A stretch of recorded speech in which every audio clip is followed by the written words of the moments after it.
Hi, Drew. What's going on, pal? It has been a minute. I know it's not been consistent as of late. It's been like 2 weeks on, 2 weeks off, but It's now, been a lot of like traveling and yeah, events and just like so you are staying home next weekend, I hear. we are. So you're staying So here. We're getting into the playoffs, so it's going to be a lot of episodes now. it's fun. There's particularly in top of the Atlantic, there's Yeah, just so many moving parts yeah, that yeah. there's a lot of things that even these last Even the Central was getting tight for a minute. We'll get to that though. this last week has been just crazy to Yeah, watch. There's yeah, been so much like the Tampa games, and in particular, you have a lot of top of division teams yeah, playing each other multiple yeah, times. So it's just been cool. yeah. So we can dive in. I think we need to touch on something else before we Okay. touch on the Leafs. Okay. No, I know we usually start with the Leafs, but this is pretty historic stuff here. Um, Mr. 8. Alex Ovechkin is the greatest goal scorer in NHL history. What's I think most impressive to me too about it is like look at his season. It's not like he's like at this age he's just Yeah, kind of taking what he can yeah, get. yeah. He's having 40 goals at 39. that This is is his 14th 40 goal season. I really like the whole because like when he tied it or when because he could have gotten it. I think it was in Chicago. They were at home against Chicago. He could have Yeah, broken it then. but he refused to go on the ice for the empty net. He had Was two not going to do goals. it. He tied it with the two goals, and he actually after they scored an empty netter, and then he actually got a few chances after the empty netter to break it that Did night. he He really? almost got the Hattie Hattie to break it to would have break been it at nuts. home would be crazy. But good on him for Yeah. saying I don't want to break it on an empty netter, Yeah, I respect it a lot. and he ended up breaking it on the road. Some But people are it's gonna be like, still, "Oh, who cares?" We care. yeah, It does that's matter. it. Yeah, it's just kind of like takes away a little bit. You kind of just throw A it in, and freebie, it's and everyone on the ice is trying to yeah, line it up for you too. yeah, It just would have put a damper on it. Luckily, we don't have to have that debate yeah, because yeah, he didn't do that, and he got it the very next game. yeah. And the fact that he did it, he got 895 goals in the exact same number of games that Gretzky got 894 Yeah, is preposterous for the era that he plays in. yeah. Ridiculous. Because I think that's the one somewhat legitimate criticism, although I think it's misfounded criticism of Gretzky's is like he's so far ahead of the rest of the Yeah, people in the league. yeah, Like he just sees the game different. yeah, He's so talented. yeah. There's merit to the fact that Gretzky played in the era he played in. There was a lot more offense. Yeah. Goalies weren't as good. There's merit to that argument, but there's also how many other players that played at the same time that never even came close to what he did. And I think it adds to So the impressiveness of yeah, yeah, he saw the game that differently. yeah, I think yeah, that's a positive. Um, but again, we yeah, don't have to have the argument. Um, it's just so impressive to yeah, be in this league with the yeah, standard of goaltending and the standard of play that he was able to accomplish this and over a very yeah, impressive career. yeah, and his goals per game, like his I believe it was was it goals per game or goals per I think it was goals per game. I think Mike Bossy is the best goals per game player ever, because he didn't play as long. Mhm. But Ovi's near the top of the list. It's unbelievable. So, and again, Gretzky was never considered a pure goal scorer. No, He was just so far above and beyond everyone that even the stuff that wouldn't be considered his strength, he was still better than everyone else at. But Ovechkin, I think it was pretty clear from the get go that he was going to challenge. Whether he came close to the goal record or not, he would be deemed the best goal scorer of all time. yeah, and to I don't know. They were showing some clips of Gretzky and like the aura Yeah, of just on the ice. They would show him yeah, behind the net, and people were afraid to go after him. yeah, And so yeah, it was like, okay, that's the impact that he had on the ice. That's the intimidation yeah, factor. Ovi did it when no, there was less of that, and he still has not beaten yeah. it. Ovi, and he did. The goal was in his spot. Yeah, It the was fitting. classic Ovi It was goal. in his spot. It wasn't the clapper, but that's okay. Yeah, Um, to do it, I think the Islanders, if I remember correctly, are the team he scored against the most. But he maybe or close to the top of the list. going in, it was he had never scored on Sorokin. Sorokin, yeah. Sorokin was one of it was like 11 or 12 goalies that he hasn't scored on or something. Yeah. And if you look at the list, I think it was active goalies. They were talking about it. Elliot was talking about it on 32 Thoughts. And there was like 10 goalies or so that he hasn't scored on, and the majority of them are like super young or like career backups, and they play in the West, so he doesn't really play them that often, Yeah, right? the one of the ones was Cujo, and it was like, okay, but he Yeah, had 2 shots against yeah. Cujo. It was like Justus Anunin. It's like, yeah, he's Colorado's backup. Yeah. You play them once or twice a year, and you're probably not You're facing probably him. not starting a Noonan. Yeah, unless it's a back to back, right? So, or Nashville that he plays for now. Yeah, yeah. So it's kind of like if you've played it, Sorokin would be one that's like he's played long enough now, and he's the full time starter for a team that's in his division And known as very good goal. and one of the better goalies in the league. So, but yeah, congrats to Ovi. It just kind of puts a bow on because Crosby broke that points per game record a couple weeks ago, and it's kind of just puts a bow on. It was Gretzky Lemieux was kind of the two guys, but even Gretzky Lemieux didn't kind of come at the same time. Lemieux was a little bit after. It wasn't that long after, but I would say Gretzky's peak was a little earlier, and Lemieux's peak was kind of when Gretzky was starting to come down. Not that Gretzky was bad, but just not what he was in Edmonton. There's still an arch. Yeah, there was still kind of a little window where Gretzky was by far the best, and then Lemieux was by far the best. Yeah. Whereas Crosby and Ovechkin, literally, they started the same season. Obviously, the lockout kind of impacted it. I think Ovi would have started maybe a year before, but 1 year isn't that big of a difference. And they kind of grew up in the league together. There was a little bit of a rivalry, and like it's kind of more of a friendship now. Yeah, seeing the highlight of like the game, I think it was a playoff game where both guys got a hat trick, and they went that series went 7 games, one of the best series ever. Going down memory lane, that was so cool. Yeah, they both got at least one cup. Ovi got his cup. Crosby's got 3. Crosby's gotten a bunch of records. Ovi's got up some records. He's now the greatest goal scorer ever, and counting because he still has a year left on his deal. And he said he's going to play. The rumor is he's going to play out his contract and then retire and play in Russia for his hometown. Yeah. For however long, I'm not sure. Yeah, maybe he'll be Yager and just play there for 10 years and mess around. Yeah, mess around. But yeah, so that's not something I think most people thought they would ever see. No. Is breaking that record.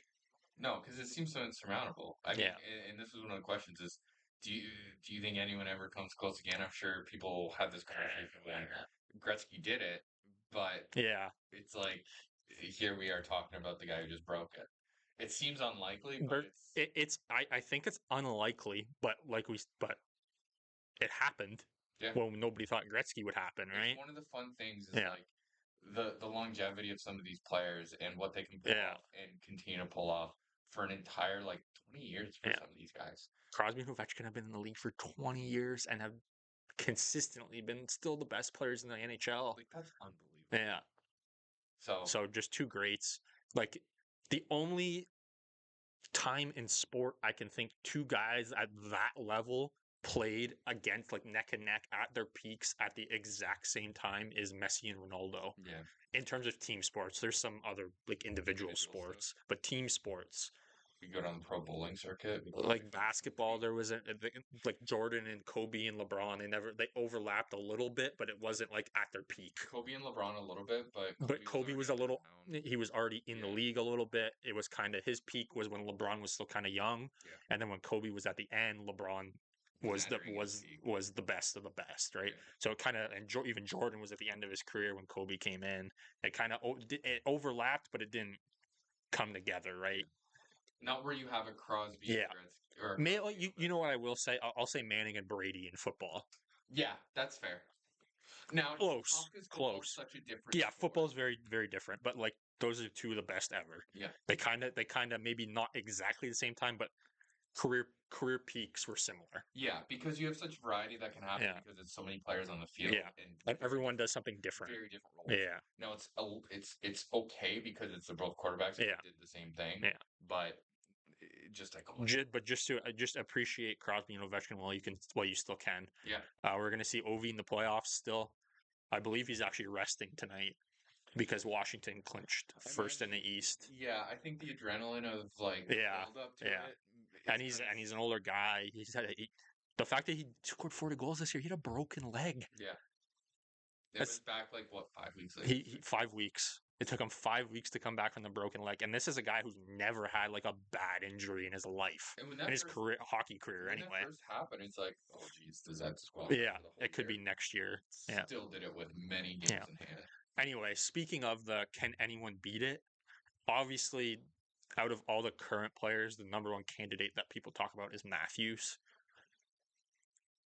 The thing with Ovi is that he played full seasons year in, year out. Matthews has a lot of difficulties staying healthy. Particularly more recently. Yes. Has Matthews ever played a full 82 game season? No, I don't think so. Maybe, or at least like an 80. First year? Maybe. I don't remember. It's if he has, it's like once. Yeah. He's had a lot of like wrist issues, stuff like that. Yeah. Now his pace actually exceeds Ovechkin and Gretzky in the same number of games, which is crazy to say because Gretzky had like a 90 goal season the one year. And it's interesting because it's like you have seen the game adapt. You've seen teams change the way that they play. Yeah.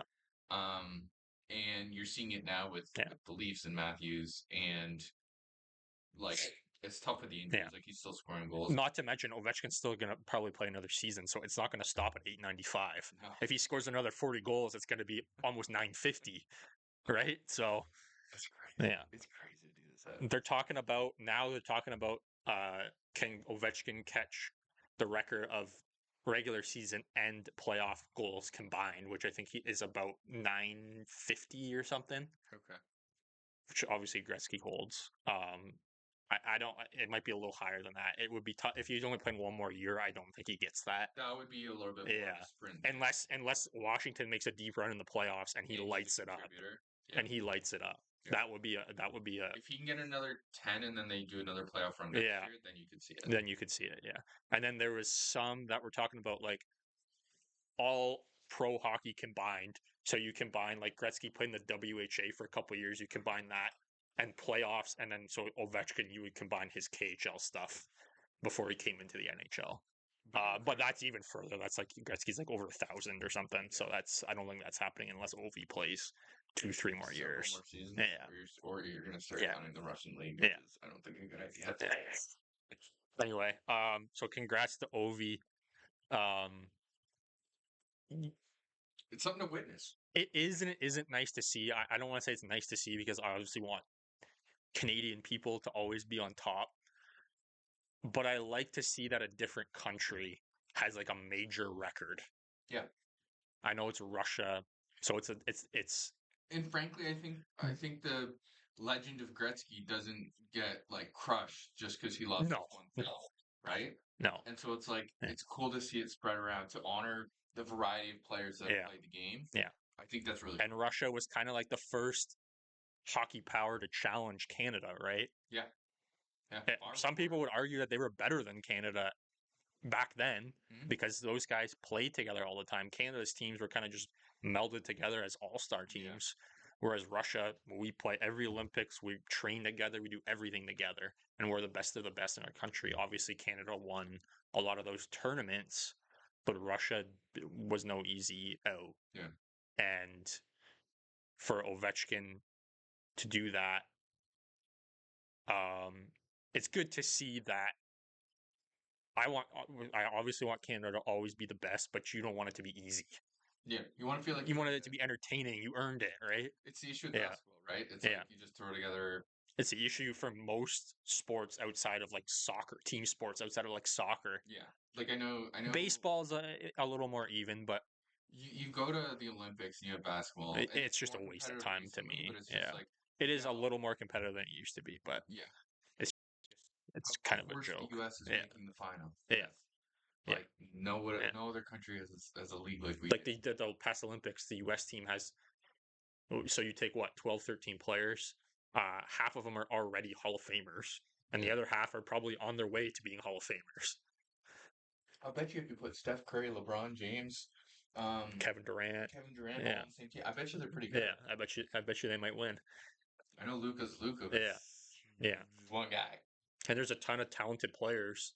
You'll see there's kind of an influx of European basketball players now, but they're one guy on the team. Yeah. Jokic is by himself. Doncic is by himself, right? It's one guy. Yeah. Whereas hockey is, the U.S. has kind of surpassed Russia at this point, but you have Canada, you have the U.S., you have Russia whenever they get back, you have Sweden, you have Finland. The Czechs have stretches, the Slovaks have stretches, the Germans have stretches. I think that's what's been really interesting to see, especially at the junior level. Yeah. Where you are seeing a lot more diversity in terms of teams finding success. It's not just the standard Canada, U.S., Sweden, Russia final. Again, it's a winter sport, so it's very the pool is restricted. The pool is North America and Europe, pretty much. Yeah. Maybe one day you see Asia, but that's hard to see. Hockey has a thing. Yeah. There's the Asian Winter Games. And I believe it was China. It is possible. I don't think it's likely, but it is possible in Asia. But like further down the line, South America, Africa, you're never gonna see that, right? Like so it's kind of just North America and Northern Europe. Kind of the Jamaican team. I don't know if they're getting into the hockey. Guys versus Anyway, not that I don't want the Canadian players to have records, and they have most of them, but it's nice to see that there's other countries challenging. And it's frankly good, I think, and healthy to be like, it's something to work for. This isn't an assumption. Yeah. And the next one, the leading favorite to challenge Ovi for it is an American guy. Mm-hmm. Now, do I want Americans to have that record? Probably not, but it's just it does take the sting out of it a little bit that he's a Maple Leaf, but and seems to be a good guy. Yeah, he's not a We're not going to talk about that. Not a garbage guy. Yeah. Okay. Into the Leafs. So it's been 2 weeks. We had a little bit of a discussion about what do we really think about this team last episode. Yeah. Since then, we finished the Western Swing in Anaheim on the same night, on the Sunday night. We got the win. Not really much to say here. Anaheim has gotten a lot better. Yeah. This season, but they're still not. They tried to make a comeback. Yeah. In that game, they were down. We were up 2-0. They made it 2-2. You can see Zellweger. You can see Leo Carlson. You can see McTavish. You have tons of talent. Even Zegras has played a lot better for me this year. Mm-hmm. And I'm not his biggest fan, but he's kind of like a Marner 2.0, except worse. The team's stepping up and getting better year by year. Dostal's good in the net. It kind of looks like they have the emergence of a successful rebuild. There's some good D, like you mentioned Zellweger. Minchikov is good young D. Lacombe's a good young D. Yeah, and big. Yeah. You need big D who can skate in the NHL. The Ducks are going to be a good team, but not quite. They're not quite there yet. No. We kind of took care of business there, and we came back home to play Florida, and the Florida game was a good win. Yeah, the first one was a good win. Obviously, Florida. We'll talk about them in a bit. In that game, tons of injuries, but it's still a bitch to play against them. They still have a lot of talent on the ice. And so we got it done there, and it looked like a good win. That was a good hard-nosed playoff win. Yeah, which is what we want to see. Showed some grit. Yeah, Reinhart got one late and kind of made it interesting. There's still 2.5 minutes left. It's a 1-goal game. It could be, but we hung on. After that, we played Columbus on Saturday. And that one, I don't know if you caught any of it. I didn't catch any of it. Took care of business. But they got it done. Ran him over. Robertson with 2, Nylander with 2. So Stolarz gets a shutout. Obviously, Columbus is the magic has kind of worn off a bit for them. Mm-hmm. They've struggled a little bit at the end of the year. They're still in the mix, but yeah, it wasn't a good night for them, obviously. I think Monahan's back. He is. It seems like every time we play them, whoever their goalie is, whether it's obviously Merzlikins now, but Korpisalo was in the mix before. Whoever played, it always seems they always play lights out against us. Yeah. Obviously, that wasn't the case on that night. And I think it was Merzlikins in that. It was Merzlikins, yeah. And then coming to this past week, two big games on a back-to-back both in Florida. We had Florida Tuesday, Tampa Wednesday. A little disappointed with the performance in Florida on Tuesday night. Yeah. Wall let in a bad goal to start the game, but he was lights out the rest of the game. The rest of it was he played really well. He played to recover that quickly from a pretty bad goal. Yeah. But we couldn't really generate much offense. They got Barkov back. They got some guys back in their lineup. Barkov was back. Yeah. Someone else was back too. Regardless, they're pretty much fully healthy at this point outside of Kachuk.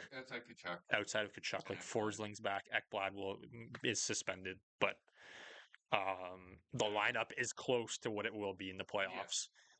We didn't get run out of the building, but Wall kind of papered over some cracks there. Yeah. Bob didn't really have much to do. All of our offense was to the outside. So that's the difference. The week before, we beat them. It was a hard-fought game. It was a good game. This game was a hard-fought game, a good game. But those guys in their lineup make that difference, right? Yeah, and it just looked like we didn't have an answer for it. Yeah. We couldn't figure out a way to get off. Got to get into the inside, and we couldn't do it. Yeah. And that's when Florida's been struggling. Florida's been struggling, and that was a big win for them because they were kind of falling down. Ottawa was starting to catch them. There was a conspiracy at one point. Yeah, Florida was tanking. Yeah, well, we're actually going to talk about that. Okay. And then Wednesday night in Tampa was a very fun game to watch. Yeah. Nyes ends up getting his second career hat trick, including the OT winner. Yeah. And it was another hard-fought game. It was a good game. Good game. No Gensel. He was witnessing the birth of his child. Yeah. Apparently. Yeah. But still a very shots were pretty even, both goalies. We came up flying, actually. We had 2 goals in the first 3.5 minutes. Yeah. So it was looking good, but then we kind of slowed down. Yeah, and contributors on Tampa that you don't really see from... Yeah, like Perbix, Bjorkstrand, Hedman got a goal. Hedman's goal was sick. Yeah. So those are 2 teams that, if you want to go deep, we're going to have to play at least one of them. At least. So, hard fought, got the job done in Tampa, and that was Tampa. Tampa really probably didn't want that game to go to overtime because they were only 2 points back of us. And it was you get the loser point and then we ended up winning anyway, so they only got the point. Yeah. And then I believe Tampa lost in overtime again last night. They lost to Detroit in overtime last night. Right now, so I believe we're 2 points up. We're 2 points up with a game in hand. It's a good position. So it's a good spot. Montreal tonight, I believe. We play Montreal tonight, and then we're playing actually tomorrow night as well in Carolina. Tomorrow, 5 o'clock tomorrow in Carolina. Nice early game. Yeah. And then after that, we got Tuesday in Buffalo, and then we close out at home against Detroit on Thursday night. Nice. We'll be coming at you on Friday, so whatever time on Friday for the playoff preview. This is our final regular season episode. We probably won't get too much into what happened in the last week because it's kind of meaningless at this point. I think a lot of guys are going to be, unless you're like in a really battling position, I think a lot of people are. Obviously, we want to get the standings. We play the lineup tonight and tomorrow. Hopefully, we get enough points out of those 2, and we can have it clinched. Maybe a Matthews sit the last. Exactly. Yeah. Like you got Buffalo, Detroit. Maybe you go Matthews and Nylander one night and Mario Tavares the other night, just to separate the lines a little bit. Give them a little break, because then you're right into it. Yeah, or even Riley. I know we were having some struggles on the back end with injuries because OEL can't play tonight. So they were talking about we can only dress 5D. But I think they're saying we can call someone up now. Who are you calling up? I'm not sure who they're calling up, but just because of cap reasons, they weren't sure if they could. Okay. But now I'm hearing they can. Riley's looked really bad. Yeah. Riley's looking just... Nothing has changed. It feels like it almost is getting worse. Yeah, nothing has changed. It could be a problem in the playoffs. Bad skating, bad positioning. Carlo helps that a little bit. Yeah. But it's like he's being perceived as not even just like neutral, but like a liability. Yeah. Like it's gone. And it's been what McCabe's been out and Kampf has been out. Yeah. We definitely need McCabe in the playoffs for sure. Yeah. Kampf is a good penalty killer, so you want him in the lineup, and you can probably do without him. Yeah, if needed. Yeah, but you want him in the lineup as your 4th line guy. He's good on draws. He'll kill penalties. Yeah. Get a random breakaway. Yeah. Sick move. I don't want to beat a dead horse here. Obviously, Robertson was scratched a couple games in a row, and then came back in the Columbus game and scored twice. It seems to be a common theme with him. He gets scratched, he comes back, looks great for a couple games, then is back to just is not doing anything wrong, but it just we need a little bit of a kick here, and he kind of goes on that stretch, and then he'll get healthy scratched, and the cycle just kind of continues. Yeah, and went back and like after that first game, goes back to bad habits, goes back to taking bad penalties, goes back to getting out of position. Yeah. Anyway, in the process, we did clinch the playoff spot. Fantastic. Most playoff spots are clinched. We'll get to the races a little later for the rest of the teams. And we got to be pretty close to clinching first if we can take care of business here. Yeah. So if we're 100 points, Tampa's 98, Florida's 96. We got a game in hand on both. I'd imagine 2 wins brings us to 104. Does Florida or Tampa play today? Florida plays against Buffalo. Tampa doesn't play today. They play tomorrow against Buffalo. That doesn't help us that both teams play Buffalo on a back-to-back. But 2 points with 4 games if we can get like a foothold here. Yeah. So even if they both win, so Tampa would be on 100, Florida would be on 98. If we win both our games, we're on 104 with 2 games left. We wouldn't have clinched, but we will have a very good position where we would just need 1 point in the last 2 games, I think. Okay. Even if Tampa loses in overtime, that benefits us. I think we'll have clinched if we win both this weekend. I just get it clinched before we go to Buffalo, and just rest some guys. Yeah. And then you can rest some other guys against Detroit, and let's get into the playoffs fully healthy here. Robertson line 1. That's how much. That's fine. That's fine. That's fine. I'm good with that. Difficult because you have like Kampf and McCabe out. So those guys, you want to get them in before the playoffs so they get some reps before the playoffs. But they haven't been out that long that like it's not a big deal. McCabe's been out longer, I believe. Yeah, a little bit, but it hasn't. It's only been a couple games now. So, one note that we'll get to, and then we'll talk about a couple other things. The Leafs sign undrafted Flint Firebirds defenseman Blake Smith to an entry-level contract. First of all, the Firebirds, sick name. Sick name. Like that name? That. Yeah. Did we ever find out what happened with Utah's name? Did they decide? They're going with the bizarre. No, they went with I don't remember. The one you suggested. It was a hockey club. And then they have the Yeti logo. Did they go with that? Yeah. I don't remember them ever announcing anything. Anyway, not to get off track here. So 2 things. Just want to touch on Matthews. We touched on it last episode where he kind of like one game he looks really good and the next he looks quiet. I have found that he's looked a little more aggressive and he's winning some more battles recently, and it's more of like an every night thing. Now, worried me a little bit. I believe it was a Tampa game where he took a really hard shot to the leg. Yeah, he blocked that shot. He seemed to be okay. He got on. I think he played the rest of the game. Yeah, he played. Yeah. At this point in the season, how beaten up he is. At this point in the season, it's are you injured or are you hurt? Yeah. If you're hurt, rest up now. Because come playoff time, there's no more of this. This is why you want to have the luxury of at least like being able to sit some of these guys who just need an extra day off. Because we learned what happened last year. Yeah. We played Nylander. Something happened. He was kind of a mystery for the first 3 games. Like Matthews vertigo claims. I think it was, Matthews was chasing 70, so they kind of wanted to keep him in, but didn't want to keep him in. He actually didn't even end up getting it. And then he had kind of a lingering injury that bothered him later on in the series. And he ended up playing Game 7, but he wasn't himself. So let's get him healthy. But you want him to be aggressive. I want him to play like that. We need that in the playoffs. He needs to be the guy. It's time to figure out, do we have a 6th gear? Yeah. It's time to do it. The last thing I have on the Leafs is who do we want to play round 1? So when I wrote this down, it was looking like that Ottawa could challenge Florida for third in the Atlantic.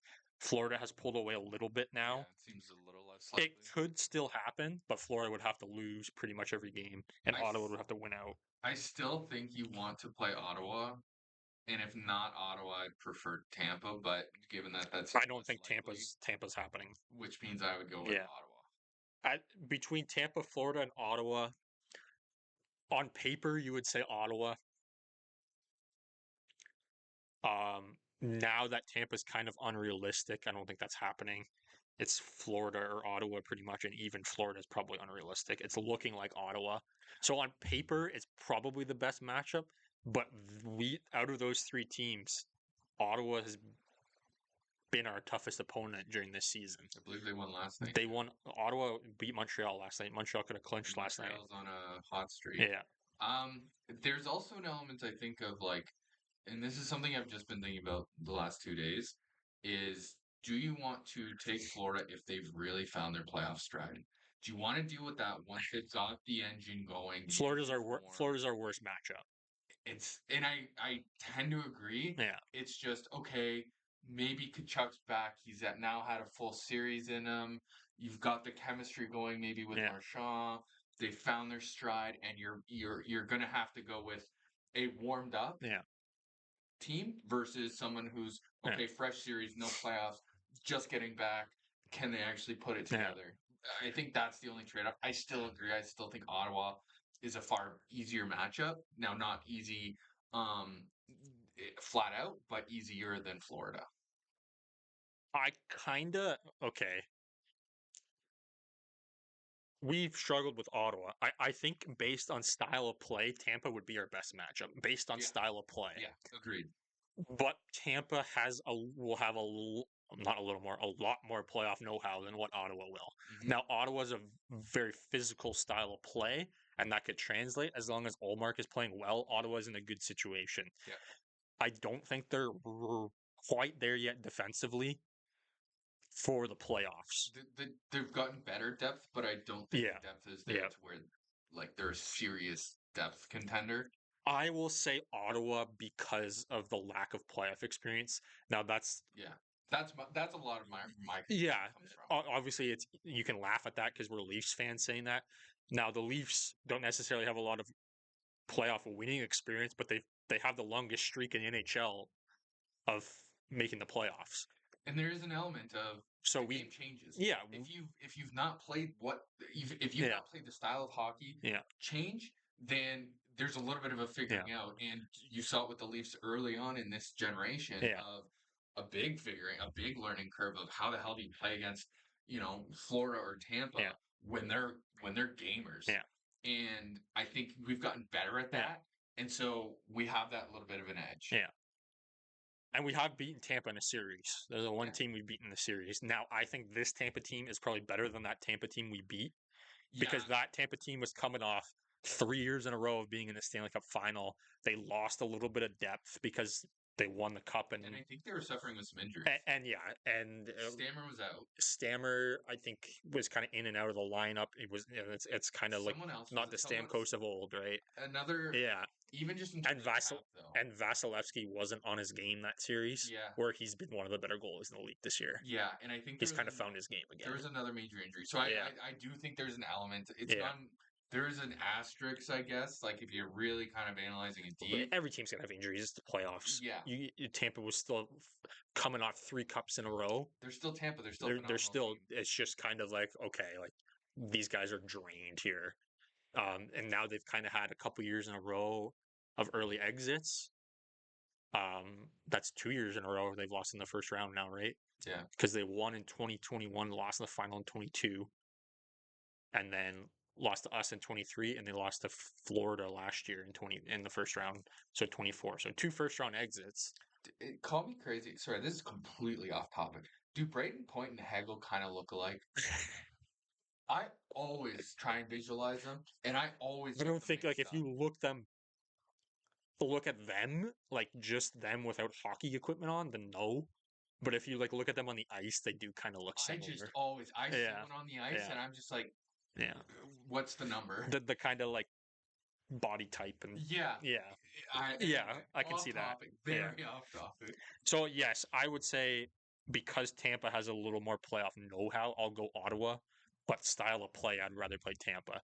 But overall, I'll say Ottawa because not just they lack experience, but because the Battle of Ontario will be super fun. So fun. Will be super fun. Throwback to the And then you got the 2000s. Battle of Florida in the other series. That'd be really cool. It'll be fun. The other thing too to just consider, just to advocate a little for Ottawa, there's nothing to say they don't come in and they are just so pumped to be there and excited. Oh, they could definitely beat us. They could 100% they could beat us. They swept the season series. The inexperience isn't necessary. Yeah. Like inexperience can play two ways. It can Yeah. be I'm coming in with just no pressure of how hard it's exactly. I'm just rising up. Yeah. I'm just playing my game.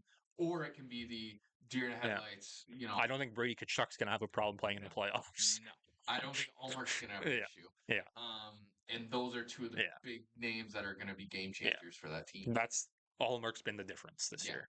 Yeah. Allmark's been the difference. Massive. Obviously, I mean, again, and the guys have taken strides. They've gone out and they've brought Cousins in and replaced Norris. So any that's team with Claude Giroux on it has a winning shot. Yeah. Jake Sanderson took a big step this year. So there's not just Olmark, but the fact that they can rely on solid goaltending. Even Shabbat. Shabbat is. You don't hear his name anymore. When he first came in, he kind of came into a bad team, and we heard his name a lot because he was playing 30 minutes a night, and this team is terrible. But they've gotten him help now on the back end, so he doesn't have to do that anymore. And he's not the main guy. He scored last night, I think, on Sportsnet today, watching highlights. It was like he's now third in franchise history to get like 300 points or something like that as a defenseman. So good for him. So yeah. We'll see what happens. There's no easy playoff. There's that's exactly summation. You have to come to play no matter what. Because even if you don't play Florida Tampa in the first round, if you win the first round, that's you're going to play in the second round. Yeah. Just because it's Leafs related. Yeah. Did you see the interview that? And I don't know if it's clickbait. I don't know if it's just getting the article out there and getting people to watch. But some guy interviewed Marner, and the big thing that he was touting after was, I don't know how bad Marner actually wants to be there. In previous interviews, it was, he told me you want to be a Leaf forever, and he didn't get that vibe anymore.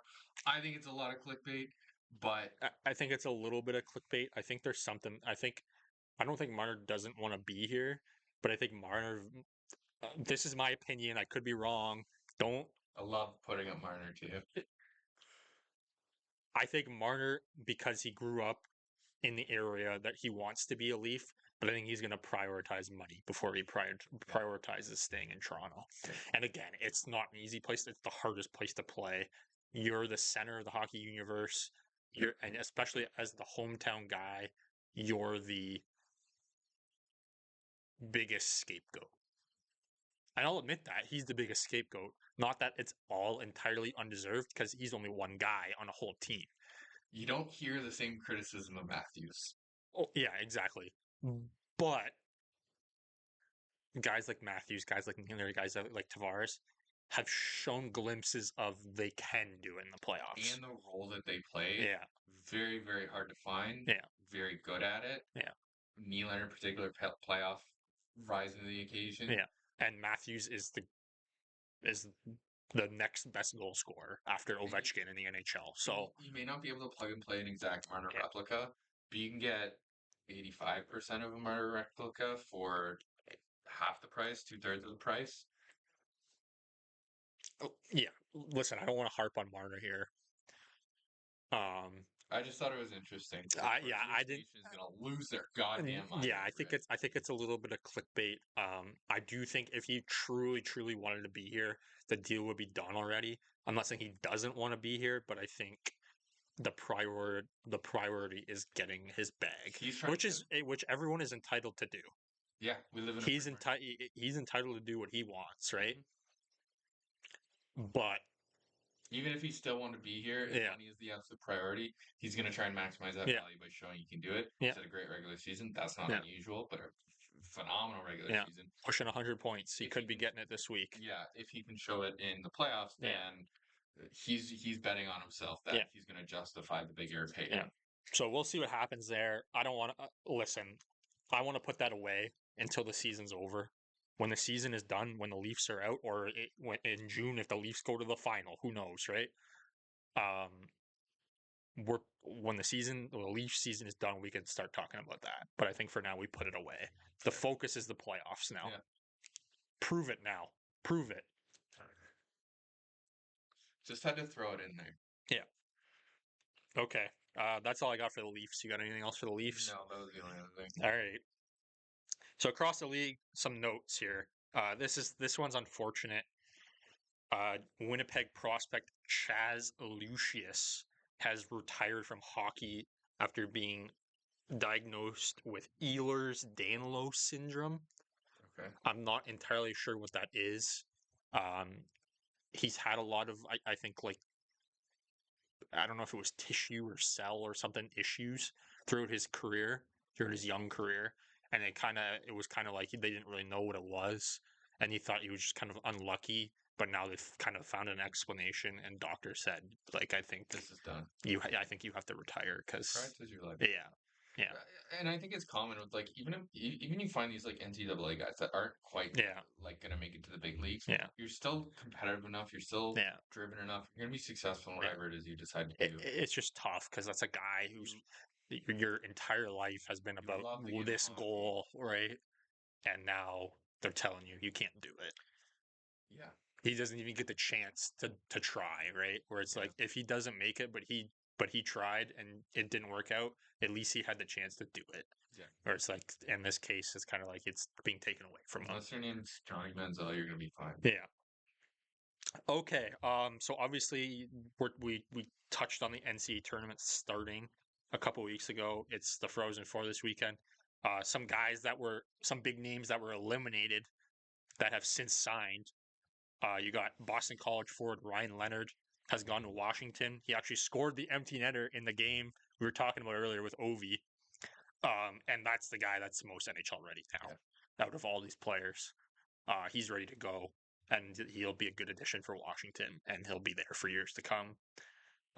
His teammate at Boston College, Gabe Perreault, signed his entry-level deal with the New York Rangers. Another player who's been around a long time. I think he's finally ready, and he's a very talented player. Elsewhere, you got University of Minnesota forward Jimmy Snuggerud, who's been... What a name. Yeah, what a name, eh? Snuggerud? Snuggerud, yeah. Oh, that's marketing gold. Fantastic player. He's been rumored to be going up for a long time now. He's finally going up. St. Louis brings him in, and he could be there for the playoffs for St. Louis as well. Really? Yeah. So we'll see what happens. Elsewhere, you got Colorado. Colorado signs Cale Makar's younger brother Taylor to his ELC. There's another one. He's a forward. Is he the same caliber? He's a forward. I don't think he's quite that good, but he's a good player. Talk about big shoes to fill. Yeah. On the same team too. Yeah. I get the impression that he probably won't play at the big club. I'm thinking he plays in the AA. Years of development. Yeah. Maybe for the rest of the season. If he's ready to go next year, who knows? But I could be wrong. And then outside of college, there's a couple other ones. Zane Parikh of the Saginaw Spirit has been called up by Calgary. So it sounds like he's going to Calgary. Not sure if he's going to play NHL games quite yet. I'm wondering if he played last night. They were showing he might have. He might have some guy and parents in the audience. I have a suspicion that that may be big win for Calgary last night too. We'll talk about that later. Let's see. Just curious because they were showing some guy and it seemed special. I don't see him here. I could be wrong. Yeah, I don't see him here. Just a gander. But he was terrific in the Mem Cup last year. I think he was the best player at the Mem Cup last year. Really? I think it was him. Yeah, it was him for sure. So a very good defenseman that will help Calgary out long term. And then a couple guys from the KHL coming over at the end of the season, which is a little strange. It's not usually something that happens. It's usually more of an off-season thing. But Montreal brings over Ivan Demidov. Boom. Their first round pick from, I believe it was last year. Yeah. I heard it was once the KHL season is done, but I'm hearing that he might sign now. Exciting. So we'll see what happens there. And the other one is defenseman Alexander Nikishin is leaving the KHL to join Carolina. And this is the interesting one because you just talked about Makar. This guy is being compared to Makar. Sorry, what's his name? Alexander Nikishin. This guy is being compared to people are saying he's the next Makar. Just what people are saying, not necessarily true, but if you're tossing that name around, that's big comparison to be making. Understand what the pressure that brings on a guy. And listen, Makar came in and played in the playoffs right away. Yeah. So this Nikishin guy could come in with Carolina and be a contributor for a team that could make a run, right? If he's that touted, yeah, test him out. Yeah. The last topic I have with college players, this is an interesting one. So if you're an NCAA player, the NHL team that drafts you has your rights for 4 years. Okay. So Michigan State's Isaac Howard, who actually won the Hobie Baker Award last night for MVP of the college season. Okay. He chose to not sign in Tampa and come back for his senior year at Michigan State, which would make him a free agent next summer. Okay. Now, at surface level, it doesn't seem like a big deal. It just seems like he's just staying in college another year and he could sign next year. But they're saying that Tampa's shopping him because the organization and the player don't see eye to eye on his development or the path. I'm not sure.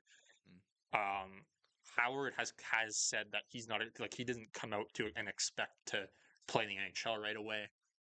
And Tampa's probably a very difficult place to come into right now because it's a competitive team. You got to really show you got to have the chops for it. So no side has really come out and like shit on the other side. Like it's not like a Cutter Gauthier situation in Philly. But it seems like they don't see eye to eye, and that's what both sides have said. It's probably where you have to be in the organization. Yeah, to know what's going on. We don't know. So the guy will go back, play another year of college. Obviously, he's winning the Hobie Baker. He's probably ready to at least be in the A. But you're young. Go play another year with your buddies at school. And Michigan State obviously was one of the best teams in college and lost in the tournament early. So maybe he's got a point to prove. Maybe he wants to go win there first. If the autonomy's there, there's nothing wrong with using it. Yeah. But the rumor is that Tampa is shopping him. So they have until not this summer, but the following summer to deal him if they wanted to. Curious. Yeah. So we'll see what happens. I would imagine maybe the deal gets done around the draft or something. And then he plays the year at Michigan State and then probably signs whoever he gets traded to at the end of next season. It makes it a little bit of a difficult thing to shop, though. Yeah. It means you're going to have to navigate those conversations with the team. But it's kind of the same as Gauthier, right? Where it's like they know that he doesn't want to be there, right? Yeah. So it's kind of like similar. But this guy doesn't seem as like outwardly hating the team. Word for it? Gauthier was pretty vocal, yeah, about not wanting to go to Philly, right? So, and then speaking of college players, tonight is the national championship game. What a game on Thursday night in the semifinal. Western Michigan beats defending champions Denver 3-2 in double overtime. Seriously? Double overtime. What a game that was. And then BU, so Boston University, beats... Who did they play? Penn State, which was Penn State's first ever Final Four. BU won 3-1. So it'll be Western Michigan, who's in their first ever Frozen Four as well, against BU, who is a big hockey superpower in college. So good luck to those teams tonight. We'll see what happens. There's some stud prospects out there, especially on BU, that we could be seeing in the NHL very soon, as in Lane Hudson's little brother. Okay, let's get back to the NHL now. This is a good thing to hear here. This is nice to hear. Colorado has assigned Gabe Landeskog to the AHL for a conditioning stint. I believe he played last night for it's the Colorado Eagles, I think. So he could be in the lineup come playoffs. What condition are you in, pal? He could be in the lineup come playoffs if he's playing games. It sounds like he's ready to go. It sounds like Colorado's pretty much saying it's when, not if. Really? Yeah. Colorado. So get your captain back. That's a deadline acquisition. Nasty. Even if he plays like a fourth line role, that's your leader in the room. Yeah. That's big. So good for him. It's been a long saga for him. Yeah. I hope it goes well for him. I hope he's ready. Yeah. I hope he feels well. Yeah. Elsewhere, Minnesota, Kirill Kaprizov and Joel Eriksson Ek have both been out long term, which Minnesota have been on a little bit of a skid, but they both returned just in time for playoffs. And Eriksson Ek scores 4 goals. Been hot on his first game back. What night was that? Thank God he didn't come back a week earlier. Was it Wednesday night? Eriksson, Minnesota. Where are you? But he just couldn't miss. Let me find it here. Minnesota. Yes, so San Jose. They beat San Jose 8-7 in overtime. 15 goals? Yeah. And not to overshadow Kaprizov, because Eriksson scored 4, but Kaprizov got 2 and the winning goal in overtime. In their first game back. Yeah. Back. And Minnesota needs those guys because they've been struggling in their absence. Yeah. Pretty steep fall off. Yeah. So obviously Kaprizov's a big offensive contributor to them, the number one guy for sure, and Eriksson Ek, that's their number one center or number 2 center. Him and Rossi kind of. Elsewhere, Edmonton, McDavid's back. Just in time for playoffs for them. I believe Draisaitl did come back as well, but then got hurt again. He played last night. But he did come back again. Draisaitl, I believe. Let's see. No, I don't see him here. I don't think he's back yet. I thought he got an empty netter last night. I'm like fairly confident. No, Connor Brown got it. No, I don't think he's quite back yet, which is not good for Edmonton. But I think he'll be back in time. It doesn't sound like anything crazy bad. Even if they're just giving him a rest. If there's any hint of an injury, give him some rest. Yeah, you just get him in for the playoffs. Yeah, he's not back yet. But McDavid's back, so it's good for Edmonton. They kind of need the help a little bit too because they've kind of fallen off a bit. They've actually clinched the playoff spot last night. Skinner played well. Or no, it was Pickard. Speaking of McDavid's return, on the same night they played St. Louis. Was it Wednesday night?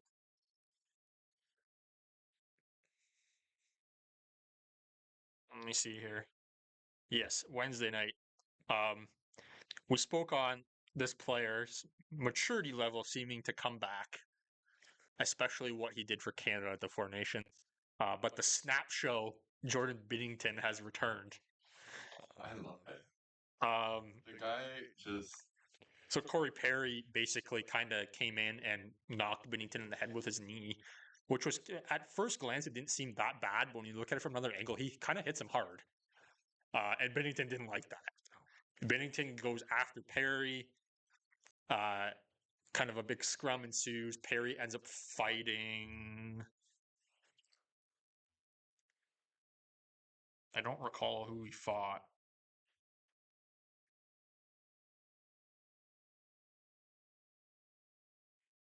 Neighbors.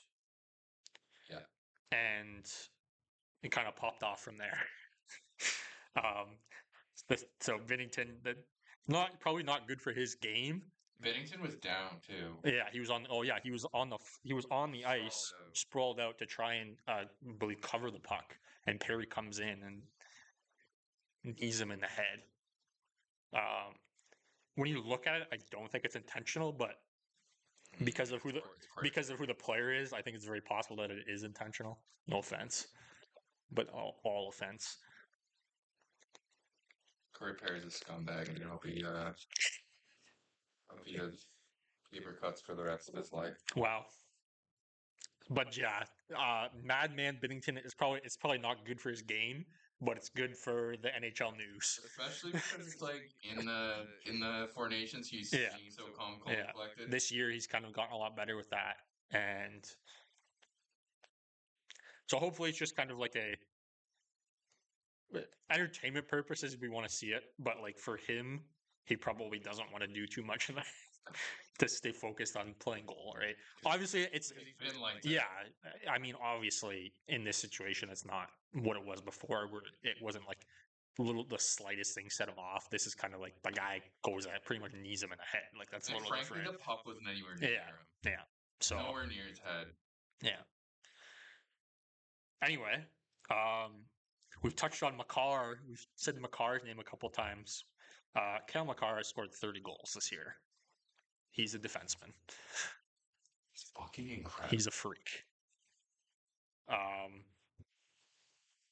I don't. There isn't really much else to say. The guy's unbelievable. It's tough because he's setting such a high standard, but it's just unbelievable the stuff he does. Yeah, like it's difficult for forwards to score that many goals. McKinnon only has 32 goals. Makar has 30. So good. So just an absolute freak. And he continues.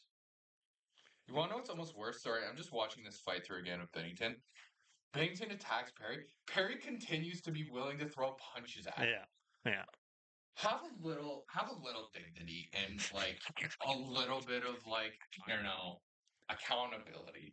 Corey Perry, I'm sorry, you're such a shithole scumbag. You are worse. You are absolutely worse than Rantanen on every capacity. You should.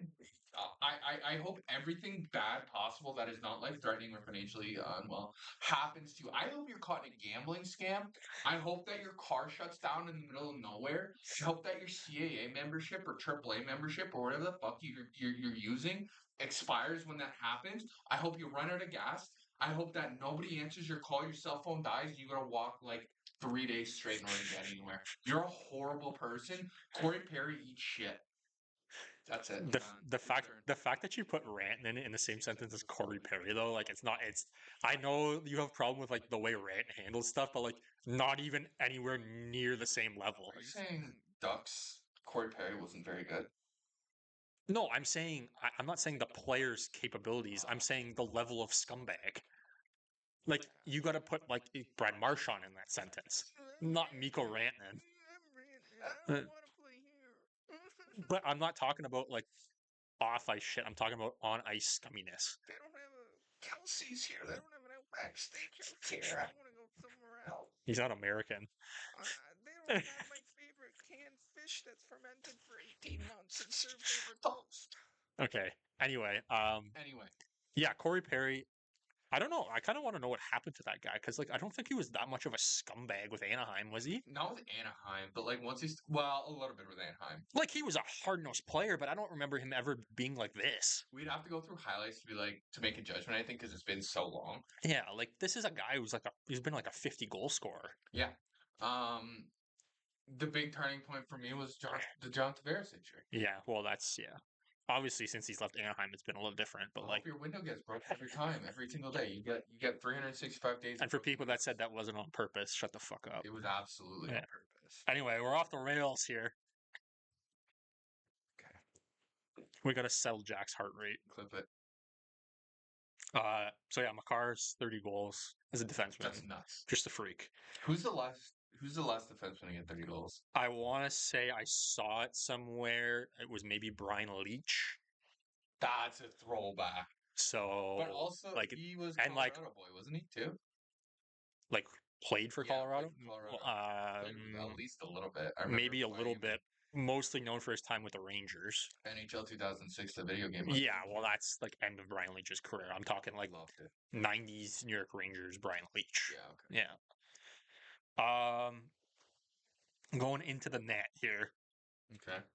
If he does this, so the season isn't done yet, so we still have a little bit of time here, but Connor Hellebuck could become the third goalie ever to lead the league in wins, Goals against average, save percentage, and shutouts in the same season.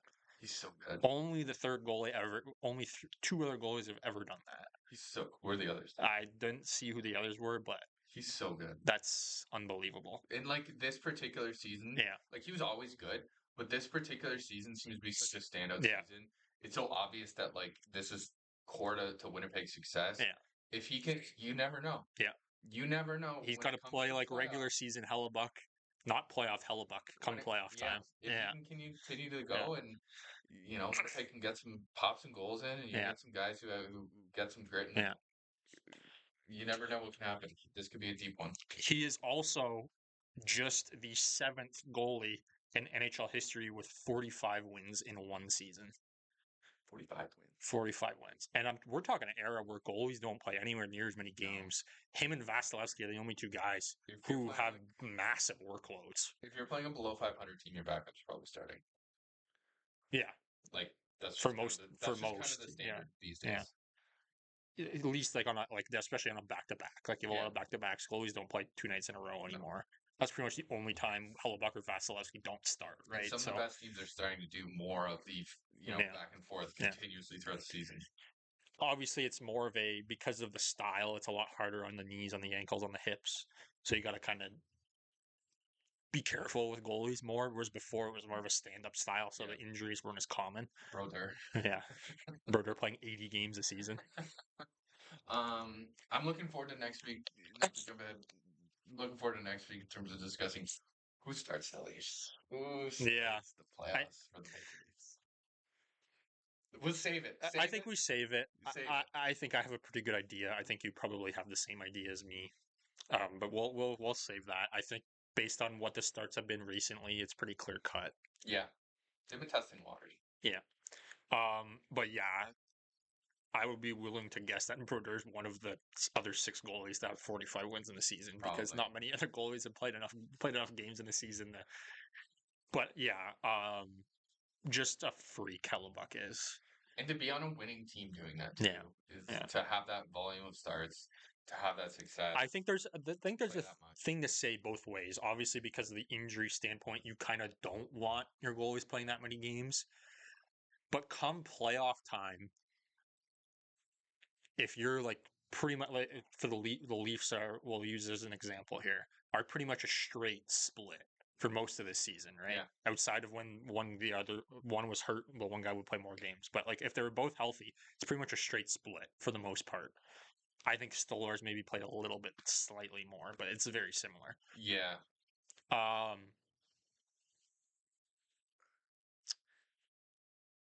Part of it. There's a thing to say for knowing who your guy is going into the playoffs, because that's the guy that's going to play every night.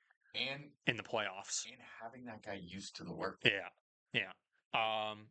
Again, you're not playing back-to-backs in the playoffs. That's not really something you worry about. You're going to have at least 1 day's rest in between games, possibly 2 when you have to travel. Like, when's the last? You could absolutely. I bet my left pinky, because I use it less. I bet my left pinky. You could count on one hand the amount of back-to-back starts, even with a game in between, that the Leafs have had for Stolarz and Wolf this year. Yeah. Easily. Yeah, probably. When both are healthy. If I'm wrong, find out where I live, come take my pinky, but I feel very confident. When both are healthy, yes, I would agree with that. So there's something to say. Maybe the workload for Hellebuck, you could probably bring it down slightly. Yeah. But you kind of got to meet in the middle. Who's the backup for Winnipeg? Is it Comrie this year? Who's actually been solid when he plays. Winnipeg always seems to have solid backups. Yeah. But they just have freaks. Hellebuck's just a freak, so. Their backup last year was really good. And I was saying he should be a starter somewhere else. Brossoit. Where the fuck is Brossoit? He got hurt. I believe he signed in. Where did he sign? Jersey? No. He got hurt though. I think he was out for the season. Because Brossoit, I felt like deserved a starter shot. I think so too. Chicago, he got hurt. Right. He would have been the starter for sure there. But now that Knight's there, he might have a hard time wrestling that job back. But anyway, yeah, he was really good. Yeah, like he deserved a shot as a starter. He still could get it, but you never know. Yeah. At least you have a far better shot Yeah. of being a starter against Knight than you do Yeah. against Hellebuck. Yeah. Okay. More crazy shit. A couple more players. Lane Hudson becomes the 10th rookie defenseman to record 60 points in his rookie season. We talked about him with the assists a couple weeks ago. So Yeah. just a freak. Buddy's nuts. Just a freak. Possibly see his brother soon in the NHL. And then the other one is Nikita Kucherov is just the 4th player ever with 3 consecutive seasons with 80 assists or more. Cooch has kind of slid under the radar this year. Yeah. But he's the front runner for the Art Ross right now. Which, if you had asked me that without telling me, I wouldn't have even brought him up. He's kind of taken over. Draisaitl's been hurt. Him and McKinnon are tied at the moment, but I believe McKinnon might be getting some maintenance days because Colorado has mentioned he is a little bit hurt. Oh, really? Yeah. And Colorado's kind of locked into that 3rd spot in the Central, so they don't really have anything to play for.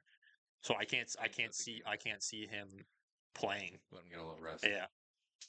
So Cooch seems to be the front runner.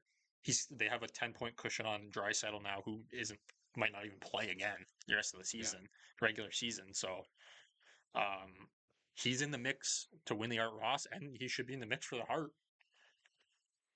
Yeah. Kind of low key out of nowhere. Him and McKinnon the past 2 years have just led the way. Exchanging. Yeah. So yeah, just wanted to mention those 4 guys, those 4 freaks: Makar, Hellebuck, Hudson, and Kucherov. A couple big things outside of the OV. Another personal accolades. Like pushing the envelope. Yeah. Don't want to see that guy in the playoffs. Obviously, we might have to, but other Cap stuff. This kind of got swept under the rug because of all the OV Chase drama. But the Caps and Canes game last week, and then again the other night, is there a kind of a rivalry brewing here? I don't know what it stems from. Well, they're in the same division, so they play each other quite a bit. But yeah, I'm not really sure. There was there was a little bit of a brawl. And then Chatfield fought McMichael. Yeah. And McMichael's helmet came off. And Chatfield, it was a pretty dirty play. Yeah. A lot of people are saying they're not sure if he did it on purpose. I think it was pretty clearly on purpose. I don't view Chatfield as you've never really seen that from him. Not like Corey Perry, that scumbag. Yeah. But I'm gonna go to prison for breaking windows. It looked like he tried to murder him. Like if he's so lucky McMichael didn't hit his head on the ice. Yeah. So lucky because he put his leg out and it was pretty deliberate. Yeah. So, and then obviously Chatfield had to answer the bell. I think they played each other the other night again. He answered the bell. Good. Probably answered it one more. Yeah. A little surprised the NHL didn't do more. No suspension? No suspension. I'm not even sure. I don't think he got fined. Bizarre. They fined for far less this year. Let me double check that. Pretty sure Keefe got a fine for his words. You're not going to fine for that.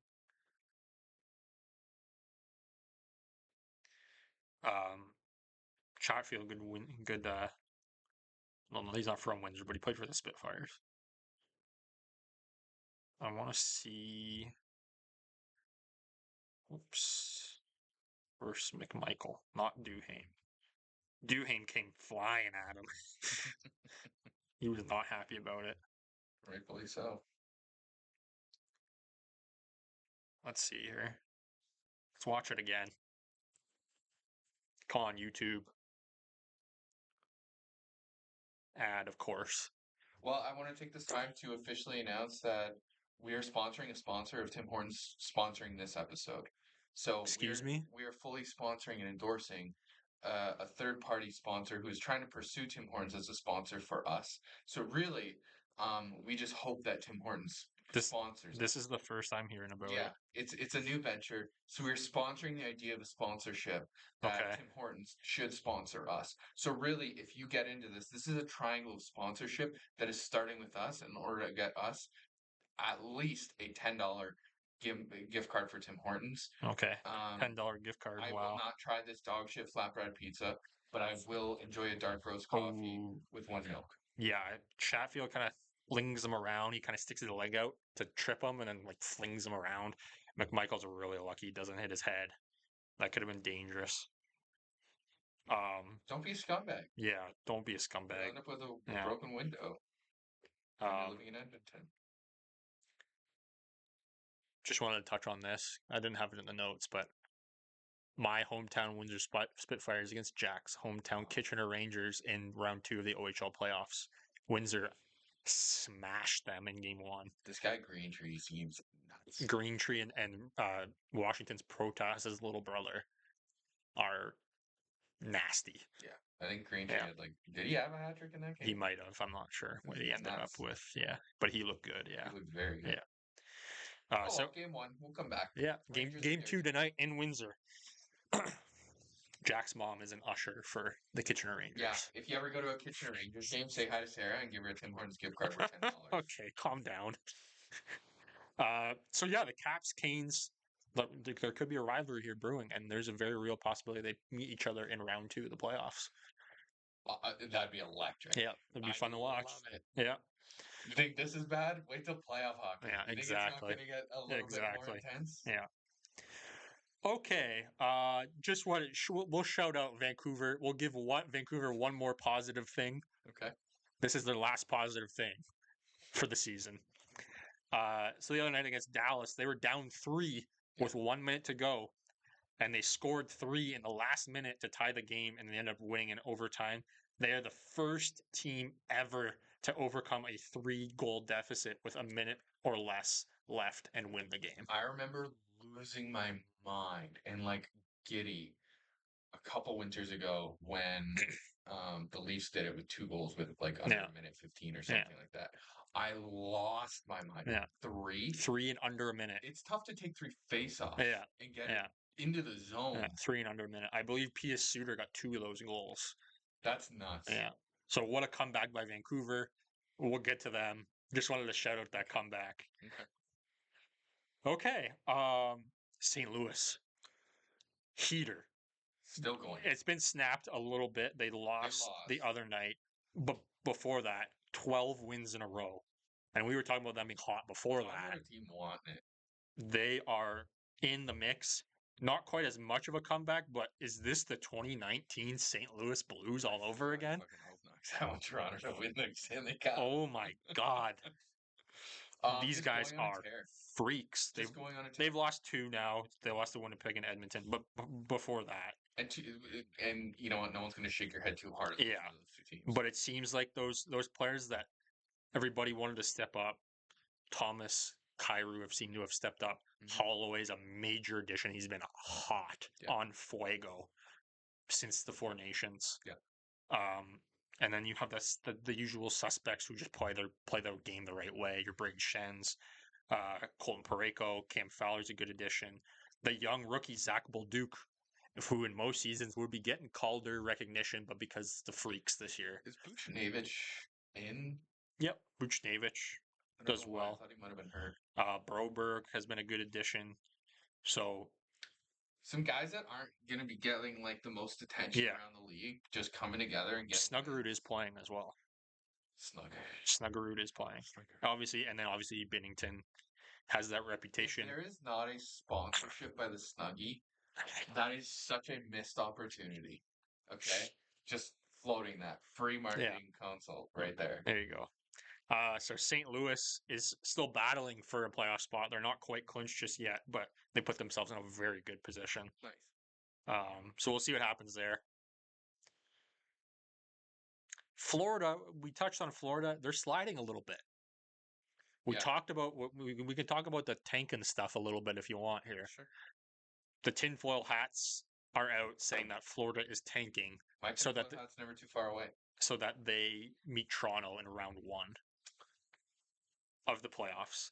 I don't think that's true. I don't think you're going to convince that group of guys that that's a good decision. Nor would you get buy-in. I don't think it really matters if I'm being honest for Florida. No. And talk about even float the idea. You have management come in and say this is what we're going to do. Talk about killing a culture and creating such a massive distrust throughout the organization. Let alone the organization and the entire team like rejecting it, Yeah. which is what would have happened. But imagine being the one guy who's like, "What do you think, guys?" and not immediately dismissing it. Yeah. This is such a grand, Yeah. kind of like unbelievable conspiracy. This may be on the like same level as flat Earth, at least like that disprovable, that ridiculous. Um, did the moon landing happen? I'm not getting into that. What I'm getting into is this is very easily dismissible and it's fun to talk about, but I don't think there's any substance to it. So two things for me. Number one, they have a ton of injuries right now. A ton Yeah, of injuries. big Marchand's injuries just too. getting into the fold. Barkov's been out. You're still missing Kachuk. You're still missing Ekblad. They're getting some guys back healthy. And since then, you've seen they've picked up a couple wins. So And some of the other some of the other contributors had been depth guys. yeah, Sam Skovich or whatever Samiskevich or however you have been pronounce his doing name. Yeah, well. Like yeah, they weren't going to suddenly be 40 goal scorers, 30 yeah, goal scorers. yeah, They cooled off a little yeah, bit. It's okay for them to be losing a couple yeah, games, missing some of the components they had. yeah. Um, but My second thing to say was, especially in the Eastern Conference, but I think across the whole NHL, the Florida Panthers aren't scared of anyone. I don't think so. The Florida Panthers are not scared of any team, especially in the East. Do you think you can walk into a room and say, "Hey, Sam Bennett, we really don't want to play Yeah, the Tampa Bay yeah. Lightning.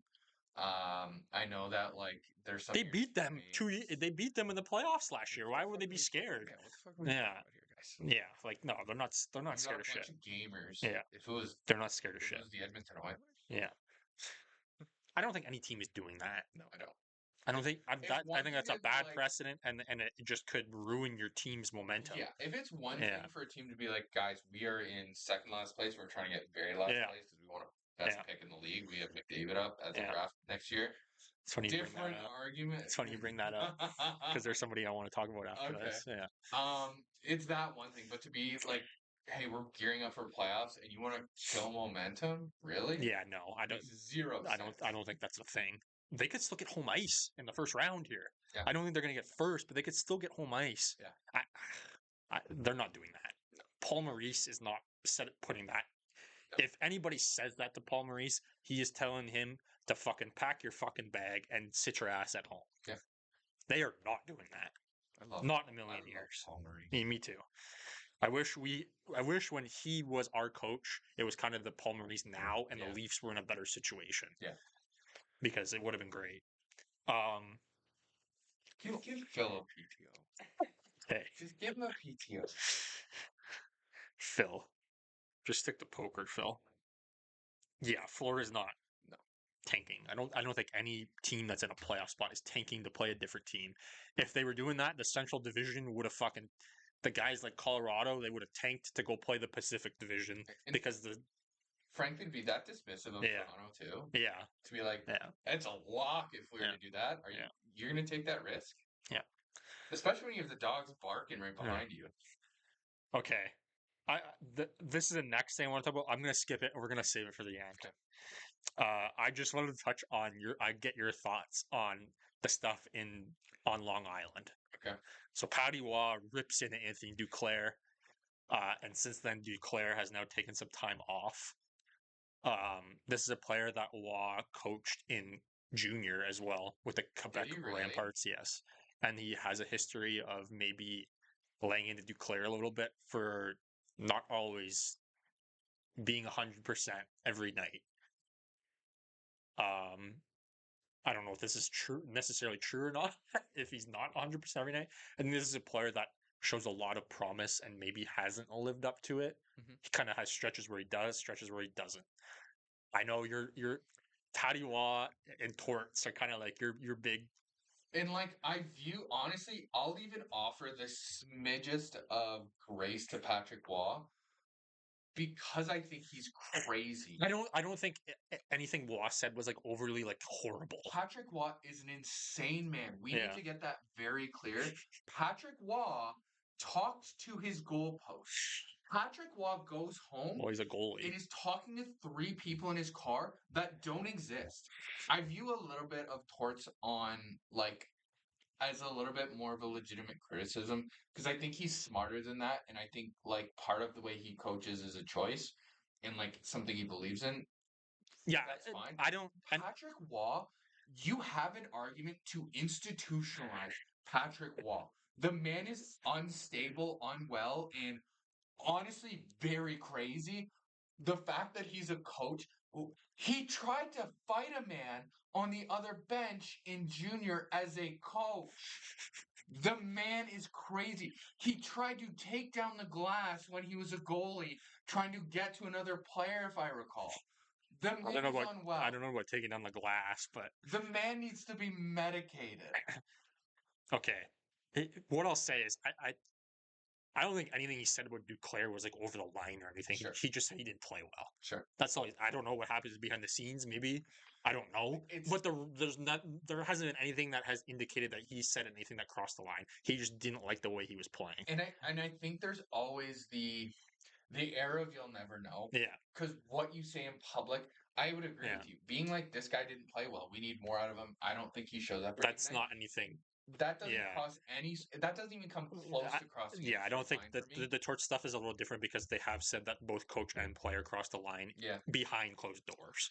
But the Waugh thing is kind of like he called out the player, he didn't say anything.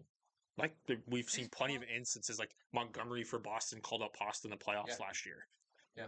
where he hasn't been good enough, right? So it hasn't been any. It didn't. He didn't say anything that was over the line for Wall me. was probably speaking 4 languages, screaming at Duclair. Two of the languages aren't official languages. He was screaming in English, French, and 2 other languages he fully made up.